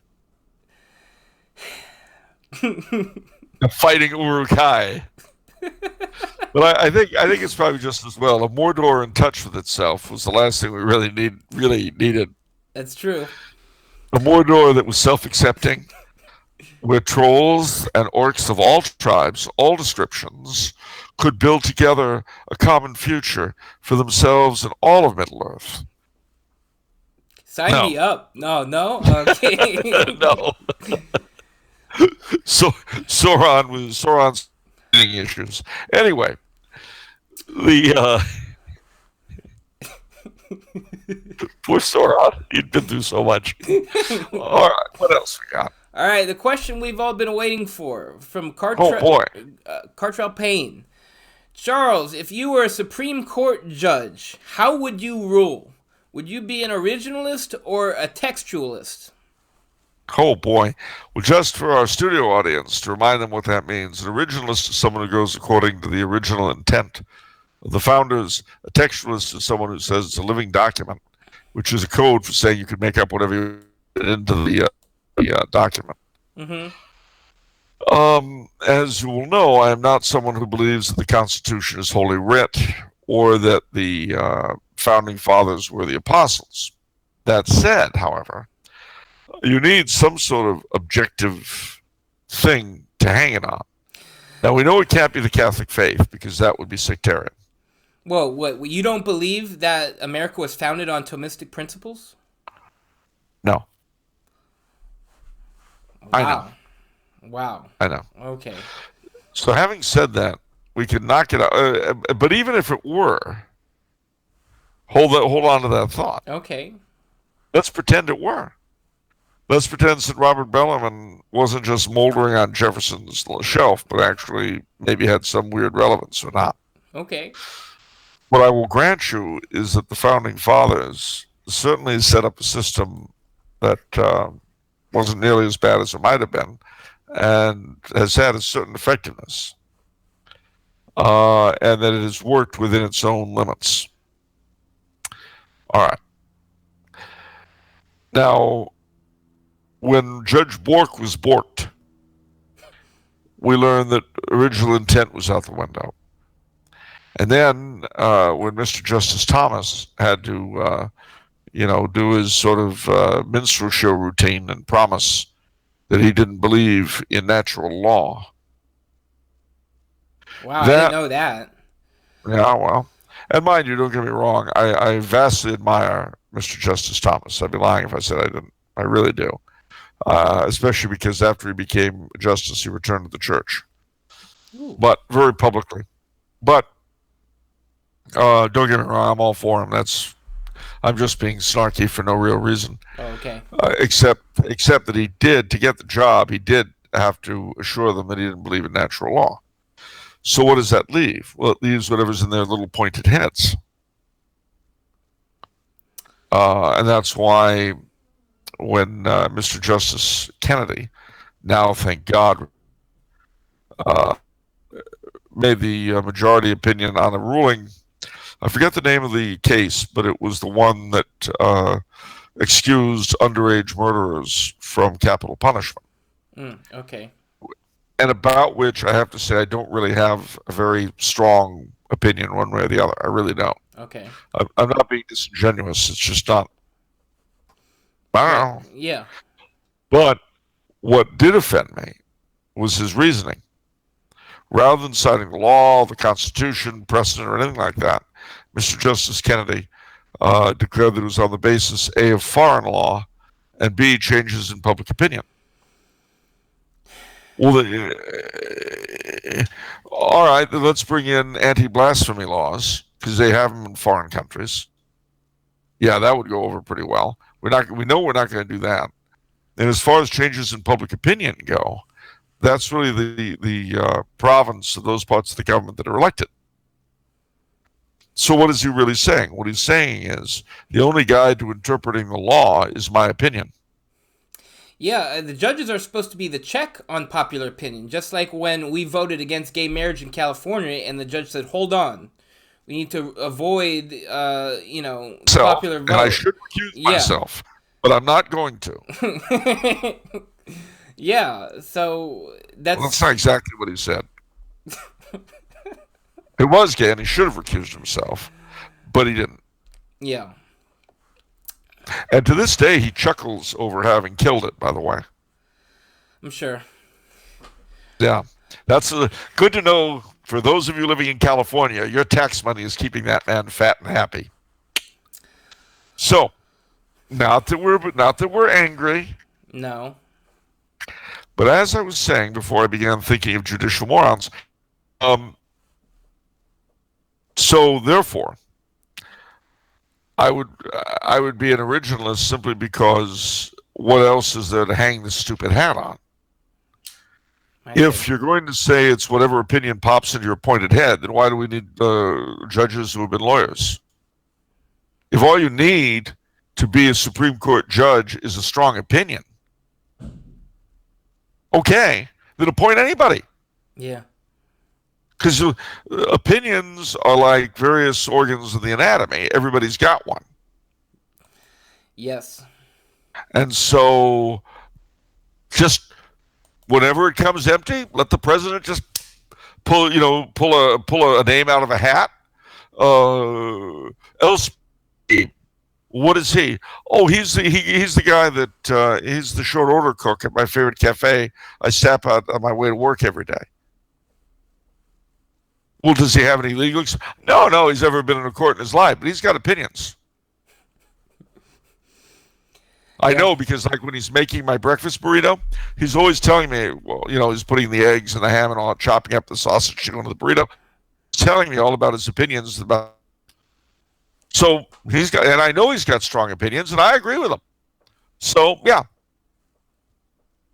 that would be really quality, or have them publicly elected. How about that, ye solons of the Supreme Court? How about meeting the people whose lives you control? How about meeting them in the ballot box? No, I don't think so. We wouldn't want to do that, would we? So, what do we do instead? Wait, what? Originalism. Oh, okay. What? Originalism. Uh, but, and of course, voting for judges, as we know in California, they throw a ton of people at you, and you have no idea who they are. Yeah. When you go to vote, you've got a row of names, you've never heard of any of them, and to find out anything substantial about them is difficult. You've got to sit down with the ballot, you've got to look, and see, okay, who's endorsed them, who's against them. And that basically is the only way you can make an informed choice, and who, honestly, has the time to do that. I have heard people admit all sorts of specious reasons for voting for state and county judges. Just really silly. I'd like the name. Well, I was in a hurry. I'd already voted for the president, the senators, the congressmen. I'm not going to waste time with a bunch of judges. These are the people who determine in a much stronger way how you're going to live. So those judges you can vote for, you better know who they are and what you're getting. But you know what very often happens? Even if you do that, you find you don't like any of them. Yeah. The judges who come up to be, the lawyers who come up to be judges, you find they all have the same rotten, worthless, I'm trying to say one word, it's two, rotten and worthless opinions. So what do you do with that? Do I want to be kicked or do I want to be slugged? Well, not that I'm angry. Not that you're angry. Well, it's a fallen world. That can't be, because if the world has fallen, then I myself. Never mind. What else we got? Okay. Next question. Hello, Mr. Coulombe. My question relates to the International Monarchist League. A number of months ago, I reached out to the league via their website with a request regarding subscription information and league literature. I was interested in joining and wanted to have a better understanding of the league. I unfortunately received no response. I know you are the U.S. West representative, and I was just wondering if you could provide some assistance. Not really. On an unrelated note, I'm a huge fan of your work and your commentary on the Tumblr House YouTube videos. Thank you for any advice or assistance you can provide. Well, I can't really help you as far as the league goes. They handle their own correspondence. That's it? How do I put it? The league's history is kind of checkered. They go through periods of more and less activity. When I first joined, it was in 1979. I had first heard about them in a book I read in 77. And there was addresses given for them. I wrote to all of them and got no response. Finally, in 1979, I found myself in London. And I went to one of the addresses. Now, the gentleman there was no longer one of the top people in the league, but he sent me to the person who was. And I literally plinked down my money. He was Lord Bristol. He was out with his lady, took my money, and I filled out the application to join right in front of her and handed it to her. And then that was how I joined the league. I started getting my publications regularly and all that. And I don't know what to tell. I really don't know what to tell you. We'll see. Okay. All right. Last question that we have for today before we get to the donation, the questions from people who submitted donations. Our last question today is from Jay Voiles. How do you think history will remember President Obama's presidency and the effect he had on politics and culture? Will we ever get to a place to look back on him honestly and objectively? History will look back at President Obama with gales of neurotic laughter. No. We'll see. We're not able to look at the Reformation or the American Revolution or anything else that way. And it's been several centuries. So The thing I remember about President Obama is that he produced President Trump. You know, that's brilliant. Trump could never exist. Trump could never have happened had it not been for Obama. No, I mean, without a president who, and this was my Waterloo with the guy, without a president who cut off federal aid to public schools that refused to allow boys who decided they were girls to use ladies' rooms and girls' locker rooms, I said, Yeah. jazz hands. Whew. You know, no one ever couched it in those terms too. I love the way you term it. I've never even heard that on conservative, stations like Fox.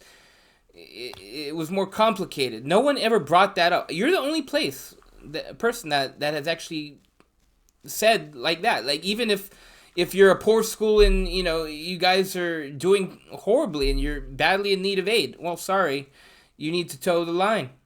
We don't care. We don't care. You need to accept our ideology, or we don't care. You can starve. You can starve. Because those lunches that he would cut off were for a lot of inner city school kids. And don't forget, I went to Virgil Junior High. I know a thing or two about inner city schools. Yeah. I'm sorry I didn't go to Pomfret or Choate, but that's just the way it was. Yeah. I know what that would have meant for a lot of my classmates if they couldn't have had those lunches. And that's what this guy, this friend of the poor, was cutting off. That's trash. That's just trash work. Yeah. This. What do you say to that? And you see, it was that level of governmental insanity that ensured Trump's victory. So, for all of you out there who hate Trump, look to Mr. Obama as the man who put him in office. Get that clear. Get that clear into your heads. Mr. Justice Anthony Kennedy helped. Mr. Obama couldn't have done it by himself. That's true.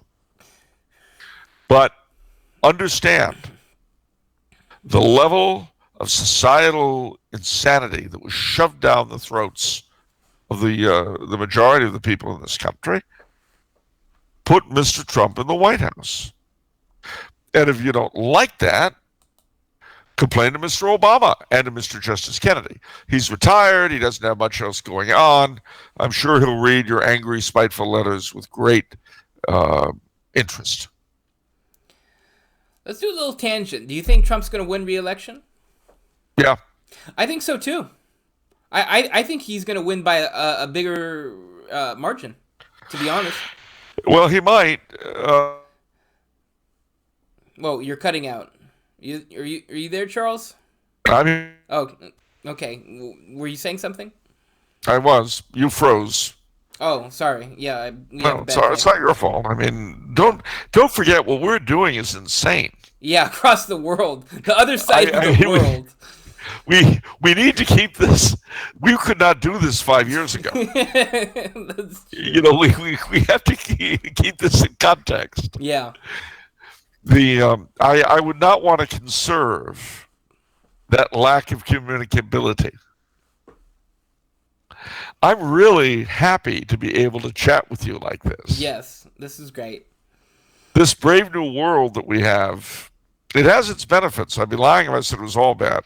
Its rulers are worthless. But fortunately, no society is only its rulers. And that's as true of us as it is of anyone else. But I digress. So, I think that given the fact that he is the only president that I've lived under, to include Mr. Reagan, who's actually tried to deliver on his promises, and this is true of the promises I didn't like. I mean, every president since Bush Sr.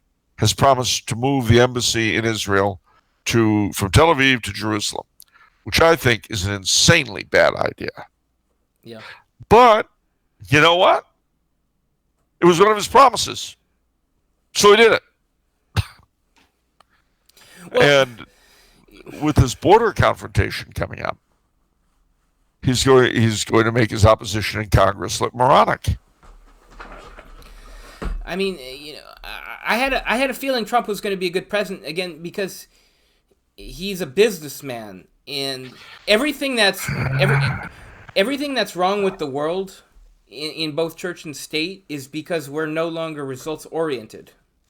No, not at all. We have confirmation classes that don't care if everybody just loses the faith. We have Catholic schools that aren't monitoring how many vocations we're generating or if anyone's continuing practicing faith. We have, everything, and the state as well. Whereas, to me, a businessman, a CEO, he says, okay, you look at the tangible numbers. Okay, let's fix unemployment. Let's get this done. Let's get that done.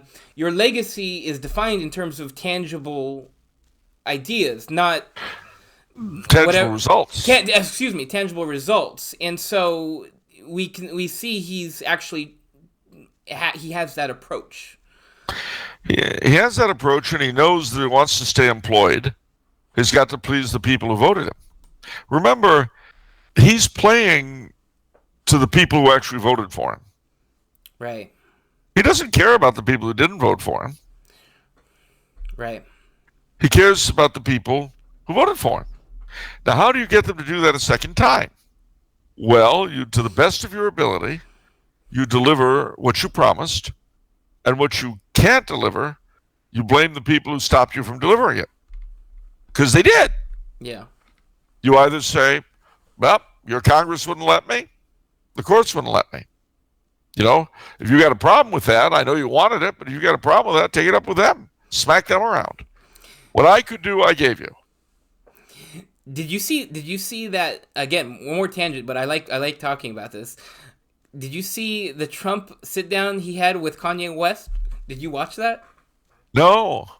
That was so entertaining to watch Kanye interact with Trump, and Trump's just sort of Trump has the funniest expression on his face while Kanye is sort of going through a bipolar mania in his excitement and exuberance for Trump. But I think what happened, he flipped back over. I think basically everybody called him an Uncle Tom. I think he got all this pressure, and so then he walked it back. He's like, well, I didn't really mean that, blah, blah, blah. So it's fascinating. You should watch. It's very entertaining to watch the Kanye West Trump interaction. It was fun watching Trump with Nancy Pelosi and Schumer. Yeah, I heard about that. I didn't see it. That was fun. I love that. I know Pelosi said the press there. The Pelosi what? Said she did, or was it Schumer? One of them said they didn't want the press there. Yeah, they were not comfortable. I had a feeling that the press was Trump's idea because he looked very comfortable. Schumer would not even look at Trump. His body language was awful. But that was fun. That was very fun. Well, see, the Trumpster, say what you like about the man. He knows what he's doing. Look, a lot of people thought during the campaign, especially people of the, shall we say, a right-wing persuasion, thought that he was, especially young people, thought that he was the greatest thing since plaid paint. And, there was all this stuff, like God Emperor Trump and all this stuff. God Emperor Trump, yeah. Well, but you know what I mean. And they were very enthusiastic, very excited. But, I said to them at the time, you're going to find when he's president, he's not going to be everything you're hoping he's going to be. They did what a lot of young people did when Obama ran the first time. They projected all their hopes and dreams on him. And then when he really got into power, it fizzled. Well, a lot of people like that felt the same fizzling. However, I said at the time that he was going to be a great disappointment to people who were putting all their hopes and dreams in him. And I was right. But in terms of business as usual, that's different. In terms of business as usual, he has played entirely to his base and has ignored his opponents. But see, he knows something that has eluded the vast majority of Republicans for a very long time. They're not going to vote for you anyway. You can't conciliate them. Yeah. You can't make them like you. It's not happening. So you appeal to your base, deliver on your promises, and you'll be reemployed. Now, mind you, that's not true if you're in a swing district. And of course, if you're running as a Republican in San Francisco or LA or Manhattan, forget it. But I don't know, even there, you might get unexpected people to come out of the woodwork. If you were running in Manhattan, and you could get every Puerto Rican, every member of a conservative black church, every ethnic, every Chinese to vote for you, it would win Manhattan. But one of the problems that Republicans have, I think, is that they still have a lot of the WASP heritage in the party. They don't appeal to minorities. And when I say appeal to minorities, I don't mean imitating the Democrat pandering. I'm not talking about pandering. I'm talking about appealing specifically to which each minority group has. For instance, the Chinese, they value hard work and education. Yeah. The blacks, especially the black church establishment, traditional values, as they call them, and education, decent education. Why should black schools be the worst in the country? And why are they? And those are two separate questions. Why are they and why should they be? Oh, and by the way, they're just cutting off money in case they don't let girls and boys into the girls' locker room. No, that wasn't a solution. That was no help to the crisis in black schools. Yeah. I'll tell you something else. When I was 16, I would have discovered my female side pretty quick. I would have readjusted. Yeah. Thank you, Mr. Obama. Anyway, of course, I didn't go to high school in a funded school, so it wouldn't have done me any good. Anyway, go ahead. Well, one last talking point on this. I think the media is having, all the newspapers we get, Pasadena Star News, Los Angeles Times, and CNN, MSNBC, they are just crucifying, Washington Post, they're crucifying Trump all the time. And I think that's having the opposite effect. I don't think that's a good look at all. They've been doing it since he was elected. Yeah. And see, what you end up getting is Trump outrage fatigue syndrome. Yeah. Yes. You just get tired of hearing it. I hate Trump. I hate Trump. Yeah, I'm sure you do. Great. I don't like him either. Go away. Yeah, but they think we're stupid, that they can just, overwhelm us with this and be like, yeah, okay, we're winning everyone over. All you'll do is do this. Yeah. That's what I've been doing. Yeah. It's fatiguing. I mean, at the same time, they've got constantly, speaking of the newspapers, they have constantly dropping circulation rates, and it doesn't get through. Yeah. People are tired of hearing the same old stuff. Yeah, you cut out again, but I can imagine what you said. Yeah, it doesn't get through to them to change and to stop Trump bashing. No, and mind you, I'm not talking about doing Trump supporting. No, objective journalism. I mean, there's a lot you can jump on the guy about quite objectively. That hair. There's one news I always like watching. Again, also being a businessman, I always enjoy it. It's watching business news. That's one area of news. I know you're not a businessman, you don't care about that, but ever since you went up to the top floor, it's been this way. Yeah, well, I got to watch my stocks and my investments and all that. But you abandoned the. I abandoned what? What did I abandon? The people.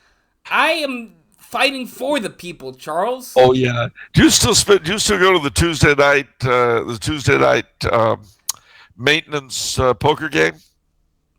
No, I don't want to take all their money. You haven't gone since you moved into your brother's office, have you? No, I haven't. No, you haven't. Just thought I'd mention this. Well, I'm the It's like, it's like a senator of the United States, you don't have to go down to the people to represent the people in Congress. See, you don't have to visit them personally. You don't have to ban smoking in your own office to ban it in everyone else's.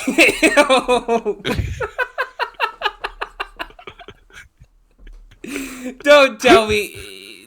Did a senator really do that? Yeah, of course. They can smoke in their offices. Of course they can. They can do whatever they want.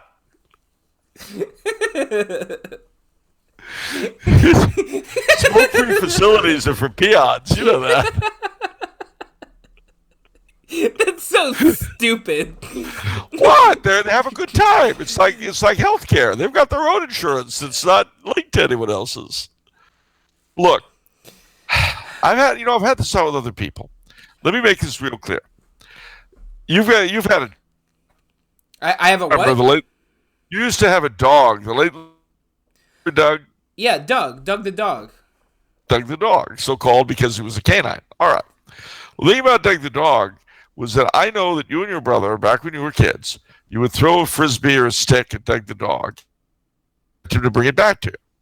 Right. Okay. Now, if I had thrown a stick or a frisbee at either of you, you wouldn't have brought it back to me. Well, we're not a dog. Exactly. It's not hypocrisy because you are dog owners, not dogs. So for senators to they forbid to the is not hypocrisy. You understand? Okay, because that's their job. That's what they do. Is that what you're saying? Well, look, I mean, Reno versus New London, thank you, Mr. Justice Anthony Kennedy, ruled that the owner of property in the United States only owns it until his city government can find somebody who'll pay more tax on it. Right. So that means that you own your property basically as a trustee for the local government. You don't really own it per se. It's true. Yeah. So I think that there's nothing wrong, just as there was nothing wrong with you not responding to the sticks or frisbees I threw at you kids. There's nothing wrong with that. Similarly, there's nothing wrong with senators while forbidding other people in their own states to do so. Okay, fair enough, Charles. Fair enough. I'll concede. See? They say bark, we go, whoop! They say jump, we say how high. Okay. On to the donation questions. Thank you for everyone who's donated today. Oh boy. Okay, here are the questions. From how many are there? There are 5. Oh boy. God bless you all. We love you. Yes. Okay, first question is from Todd Bird. What is Charles's favorite Christmas candy or food? Oh, God bless you, my son. Well, that's a very good question, and it's hard to choose between turkey and ham. Ooh. I love both of them. Okay. You didn't ask about drink, but I love eggnog. Either way, I could drink eggnog all night, even if there's no liquor in it at all, and if there is, so much the better. I love pumpkin pie, but that's not just for Christmas. I like mince pie. That is just for Christmas. I could go on and on, but we'll bring it down to turkey and ham. Okay. Oh, turkey and ham. Okay, yeah. We always do turkey for Thanksgiving and Christmas. We always do ham for Thanksgiving. Actually, my mom's switching it up. We're doing ham for Christmas this Christmas, so it'll be interesting. By the way, I know what the commissar is having for Christmas Eve dinner. Because it's fish. Yeah. They're having mackerel. Well, we're economizing, Charles. Yeah, I can tell. We're doing all right, what else? and I'm coming home for it. That's some belt tightening. That's what we call it, some belt tightening.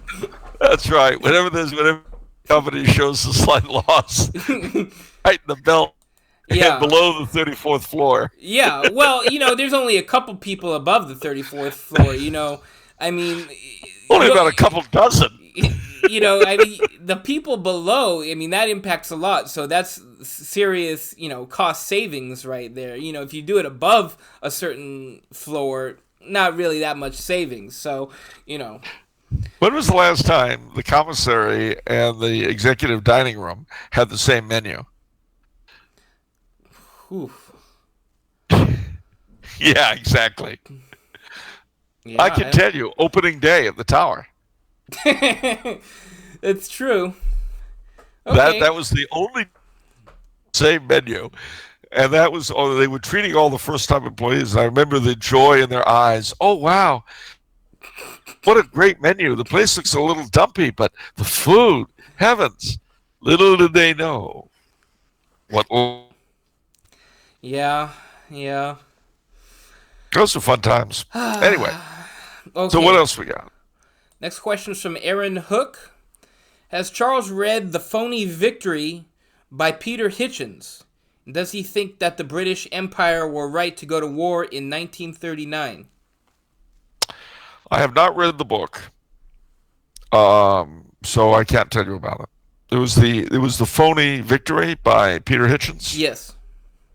I believe I know, based on the second question and based upon what little I've read about it, and I've read a little bit about it, not much. I believe the thesis to be that had Britain stayed out of the Second War, they would have fell onto our empire.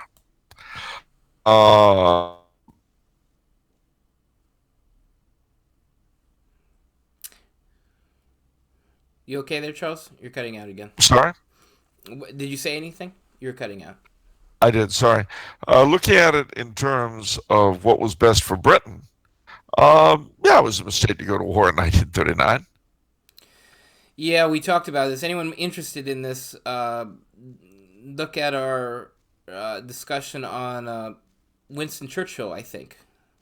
Yeah. Churchill, God bless him, he was a great man in many ways. He was not so great in other ways, but he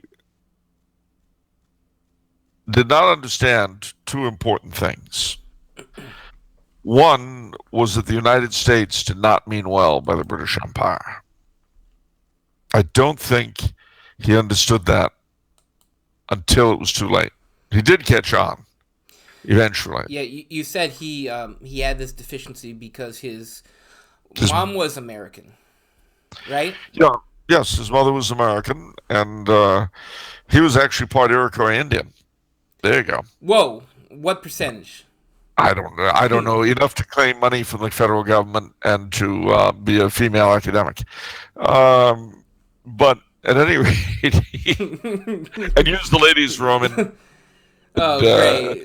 any federally funded school. Hello, I am a 16-year-old girl.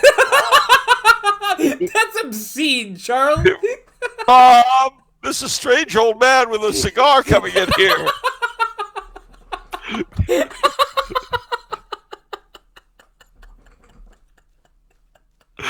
Mom, get him out of here. I'd love to, darling, but we'll lose our federal funding and you won't be able to eat lunch. Speaking of lunch, I'll accompany you to the cafeteria, my dear, and we can talk about things we young girls talk about. Blood, tears, toil, and sweat. Okay, I need to... Okay.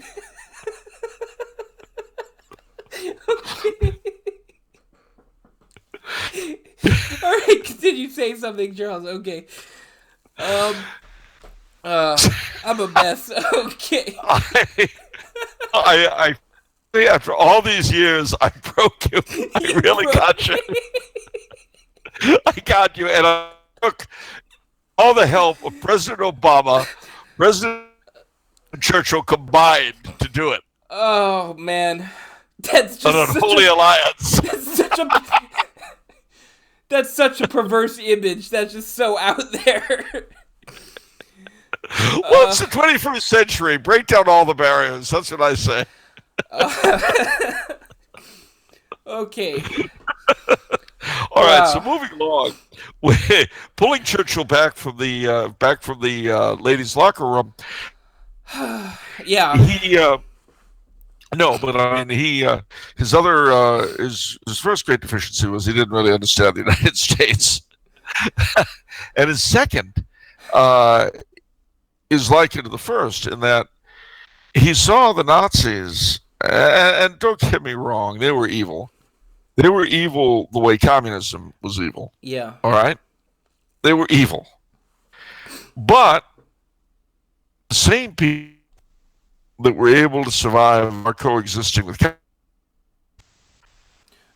go on and on and on about how we couldn't possibly have coexisted with the Nazis. Wait, the same people that go on and on about us coexisting with who? Communism. Oh, yeah, right. Yeah. You know that we had to coexist with the communists. I don't see, if that were true, why we wouldn't have been able to coexist with the Nazis. Right. I mean, and God knows we pandered to the Chinese communists, and the only ones. Yeah. And again, Nazism is every bit as evil and repugnant as communism, and vice versa. But it was not any more than it would have been in the interests of the United States to go to war with the Soviet Union. It was not in the interests of the British Empire to go to war with Germany in 1939. Mm. You know, was it a thing, what they were doing to the Jews? Absolutely. Just as has been a terrible thing what the Chinese communists have been doing to Catholics since 1949. Okay. Just as it's a terrible thing that the Soviets did to just about everybody, including Jews, since 1918. We have to put this into perspective. I mean, I lost relations with this. I don't know of any I lost to the communists. So you've got to make this really clear, you know. Okay. Refusal to go to war with an obnoxious regime because the results would be worse than not going to war with them is not a bad decision. And it certainly doesn't mean you like them. I don't think you could have found a president between Truman and Reagan who liked the Soviet Union. Yeah. And we don't blame any of them for not going to war with the Soviet Union. Well, I mean, war would have been nuclear war, wouldn't it? It would have been nuclear, but again, this is the same thing. You don't go to war, it's going to be worse than maintaining the peace. And as far as the British Empire was concerned, World War II destroyed them. I see. Okay, so you're saying we should use the same logic for Churchill's decision, or for the British Empire's decision. Yeah. Okay. And you know, the other irony, I mean, is that the Allies betrayed Czechoslovakia at Munich and was occupied. Their commitment to Poland. Warsaw was obliterated, and Prague remains one of the most beautiful cities in Europe because it wasn't destroyed. Yeah. I don't say that as a justification for anybody. I just say it as an irony. You know, and then of course the obligation to the Poles was kept, and then they were handed over to the Reds anyway. So what did they get out of World War II? Yeah. They would toast whatever happened. Bad business. Anyway, so what else you got? Okay. Next question is from a gentleman with the alias Egg Rolex. This is an interesting name. I hope he's got a watch to match. Yeah. Charles, what is your opinion over Christian mystics such as Meister Eckhart and the contemplative prayer tradition? The What? You cut out after Oh, contemplative. I'll repeat the whole question. Charles, what is your opinion over Christian mystics such as Meister Eckhart and the contemplative prayer tradition? Right? Meister Eckhart. Meister, Yeah. yeah. Well, I mean, I'm all for them. The thing about mystics, of course, is that, how do I put it? Mystics need the authority of the church to keep them from going wild. The authority of the church needs mystics to keep from going dry and bland. Hmm. Interesting. I never thought of it like that, or the second half. Now, why does he say Christian mystics? Who's Meister Eckhart? Meister Eckhart was in the 1400s. He was a Dominican priest and teacher in the Rhineland. He had two. He was suspected of heresy. Some of his propositions were condemned. He was the major, what's the word I want, inspirer of two blesseds. I think, is it Richard Tauler and Heinrich Suso. And they were collectively called the Rhineland Mystics. But there were others, St. John of the Cross and St. Teresa of Avila in Spain. You could count St. Joan of Arc as a mystic, certainly. I mean, what is a mystic? A mystic is someone who devotes their entire lives to contemplation, to prayer. And sometimes, as in the case of St. Margaret Mary Alacoque, they get answered. Yeah. Well, I consider myself sort of a mystic aficionado. I've not heard of Meister Eckhart. Is he approved? Yeah, he's a priest. Oh. Yeah. Do you know the name of his, or the writings of his? Yeah. Oddly enough, they usually bundle together as the writings of Meister Eckhart. Wow. Okay, I have to remember that. Okay, so but have you read them? Are you familiar? I've read some of them. I mean, I haven't made an exhaustive reading, and I'll be honest with you. I've read the Interior Castle. I've read the Dark Night of the Soul, things like that. But I'm not a mystic myself, and I can see what all these folk attempt to do is to put on paper what is at the end of the day indescribable. Their visions, their insights. That's not true, Charles. Not true. Venerable Mary of Agreda and Catherine Emmerich. Hello. Yeah, they're mystics too. They're second class mystics to you, huh? No, they're mystics. I mean, you want me to sit here and tell you all the mystics that I know of? Well, no, but I mean, listen, Maria de Agreda, updated to New Mexico. That's pretty hot stuff if you could manage that. What did you say?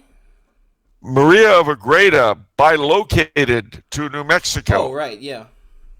A great work if you could get it. Yeah. That's the kind of objective thing that I get excited about. In other words, the thing about mysticism is that it tends to be subjective. But when there are physical signs, physical phenomena, which often happens,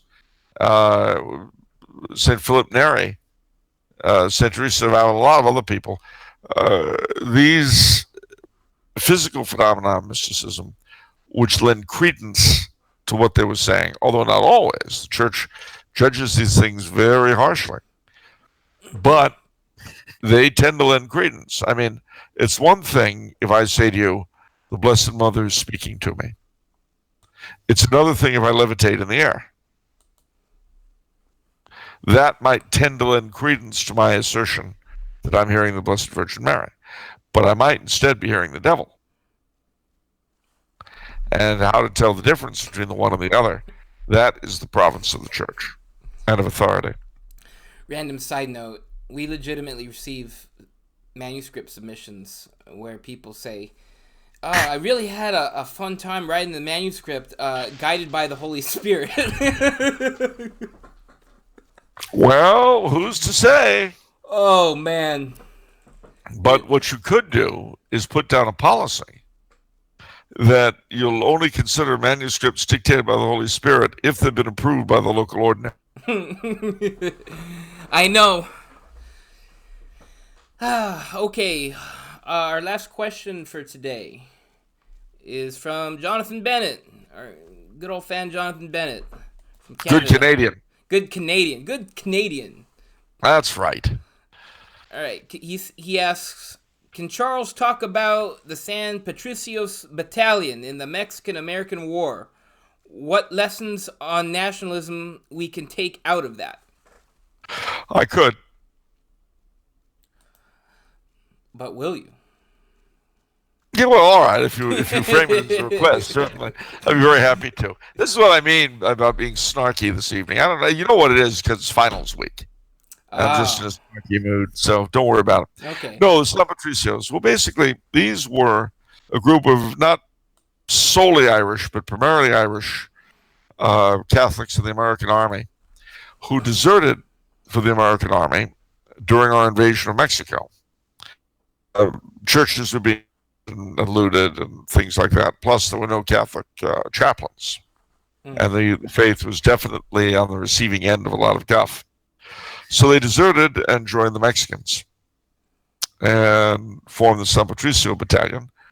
They fought very, very hard for Mexico against the American invaders. And they met their Waterloo, so to speak, at Chapultepec at the end of the war. Those are the leadership that the American Army could get their hands on. They didn't hang everybody, and some of them escaped. To this day, they're considered heroes in Mexico, hence the title of a movie about them, One Man's Hero, because the end of that is one man's hero is another man's traitor. Right. A little bit like the American Revolution.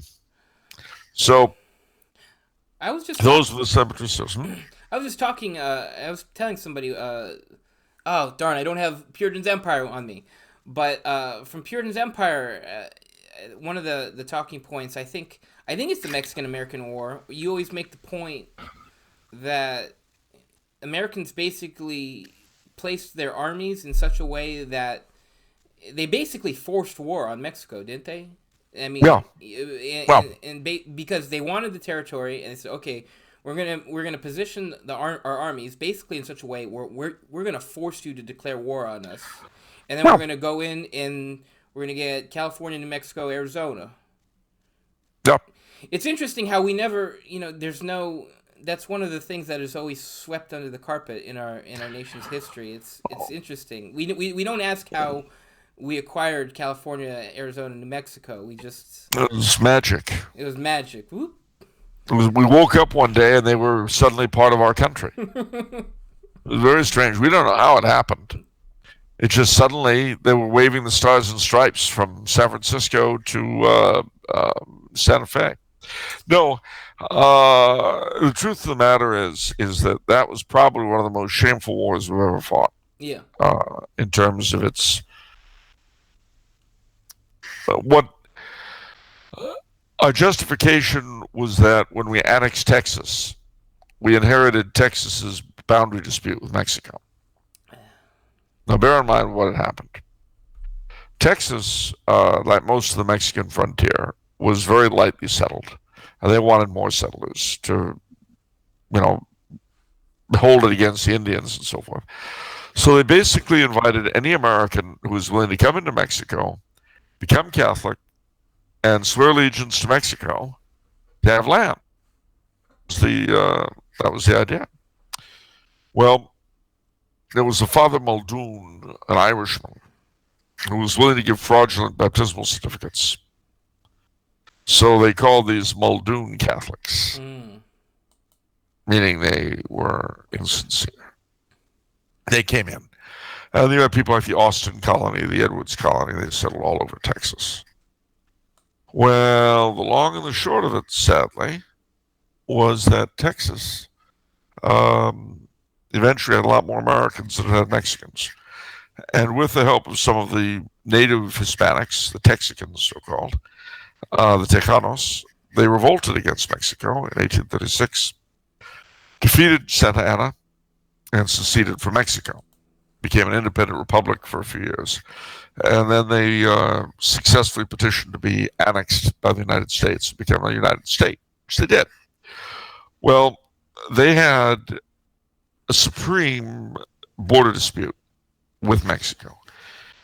They claimed Mexico had only given independence to the area north of the Nueces River and east of a certain line.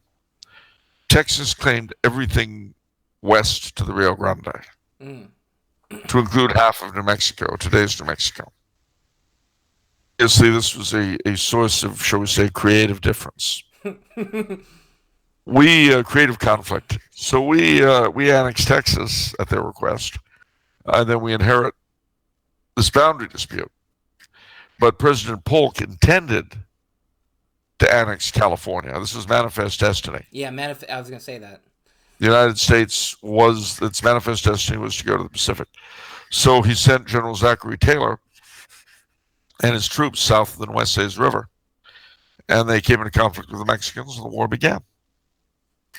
And Mexico was really not in a position to fight a war with the United States. Yeah. So we pretty rapidly seized California, New Mexico, Texas, and then General Scott landed at Veracruz, marched inward. Meanwhile, the San Patricios, recruited primarily from what descent? Primarily from the troops sent under Taylor south from the Nueces. They were reconstituted and sent to defend Mexico City as Scott's troops came in. Now, it was also at that time that the Marines performed very, very well, and that's why their song is called From the Halls of Montezuma. Oh, yeah. That refers to their part in the taking of Chapultepec. Okay. Okay, well, that will do it for this episode. Any closing remarks, Charles? Yeah, I think we're both kind of fatigued. Yeah. But later on, I just want to say, for those of you who are watching, and those of you who will, I'm looking forward to resuming our usual programming over the next several weeks. And I'm also looking forward to getting back here. I mean, I've always loved this part of the world, but I'm really having a blast. And it's very stimulating to be, because of what I'm studying, partly because of the other students. I am the old man here, the oldest, and it's also slightly surreal being a student again. Memories of my first go round in college are really, really surrounding me. They were smart enough not to give me a roommate. That would have been a little grotesque. Yeah. Definitely. And my actual college roommate, who's still very much a good friend of mine, still very much alive, he asked me, "Has anyone taken my place?" And I said, no. But I said, if you like, you could be my imaginary roommate. And I'll tell people about my roommate, Brian. I stepped down. And then I told him I would do this, and he said, "Oh, you'll be like Russell Crowe in A Beautiful Mind." Yeah. And I said, "Yeah, you'll be like, what's his name, the albino monk, the actor, Paul Bettany." That's the one. I said, "You'll be just like him." So now, whenever my classmates drop by, they'll say things like, "You're here by yourself now, Charles?" "Why, yes, Brian was just here. He must have gone in the other room. Let me check." "No, I guess he stepped out. Would you like to wait till he comes back?" No, thanks, that's fine. I think I'll just drop this off and be on my way." No, it's seriously though, I'm really having a good time. So, for those of you out there who are college students and you know who you are, get as much education as you can, but make sure it's the real thing. Okay, so to reiterate what I said in the beginning, for the latecomers, 20% sale off all of our Tumblr House books, ends Friday. Don't forget our patron if you would like special privileges for questions, and don't forget all the gear or merchandise. Get that. And something else, don't forget the upcoming Tolkien episode. Right. Send in the questions for the upcoming Tolkien episode. We're going to do several. Charles is coming home for Christmas. Our next episode is going to be New Year's Eve. It's going to air New Year's Eve. That'll be a normal episode. Then after that, it'll be Lord of the Rings. So send in all those questions, and we'll see you next time. All right. And this is Charles Coulombe in beautiful Trumau, Austria, saying, Auf Wiedersehen.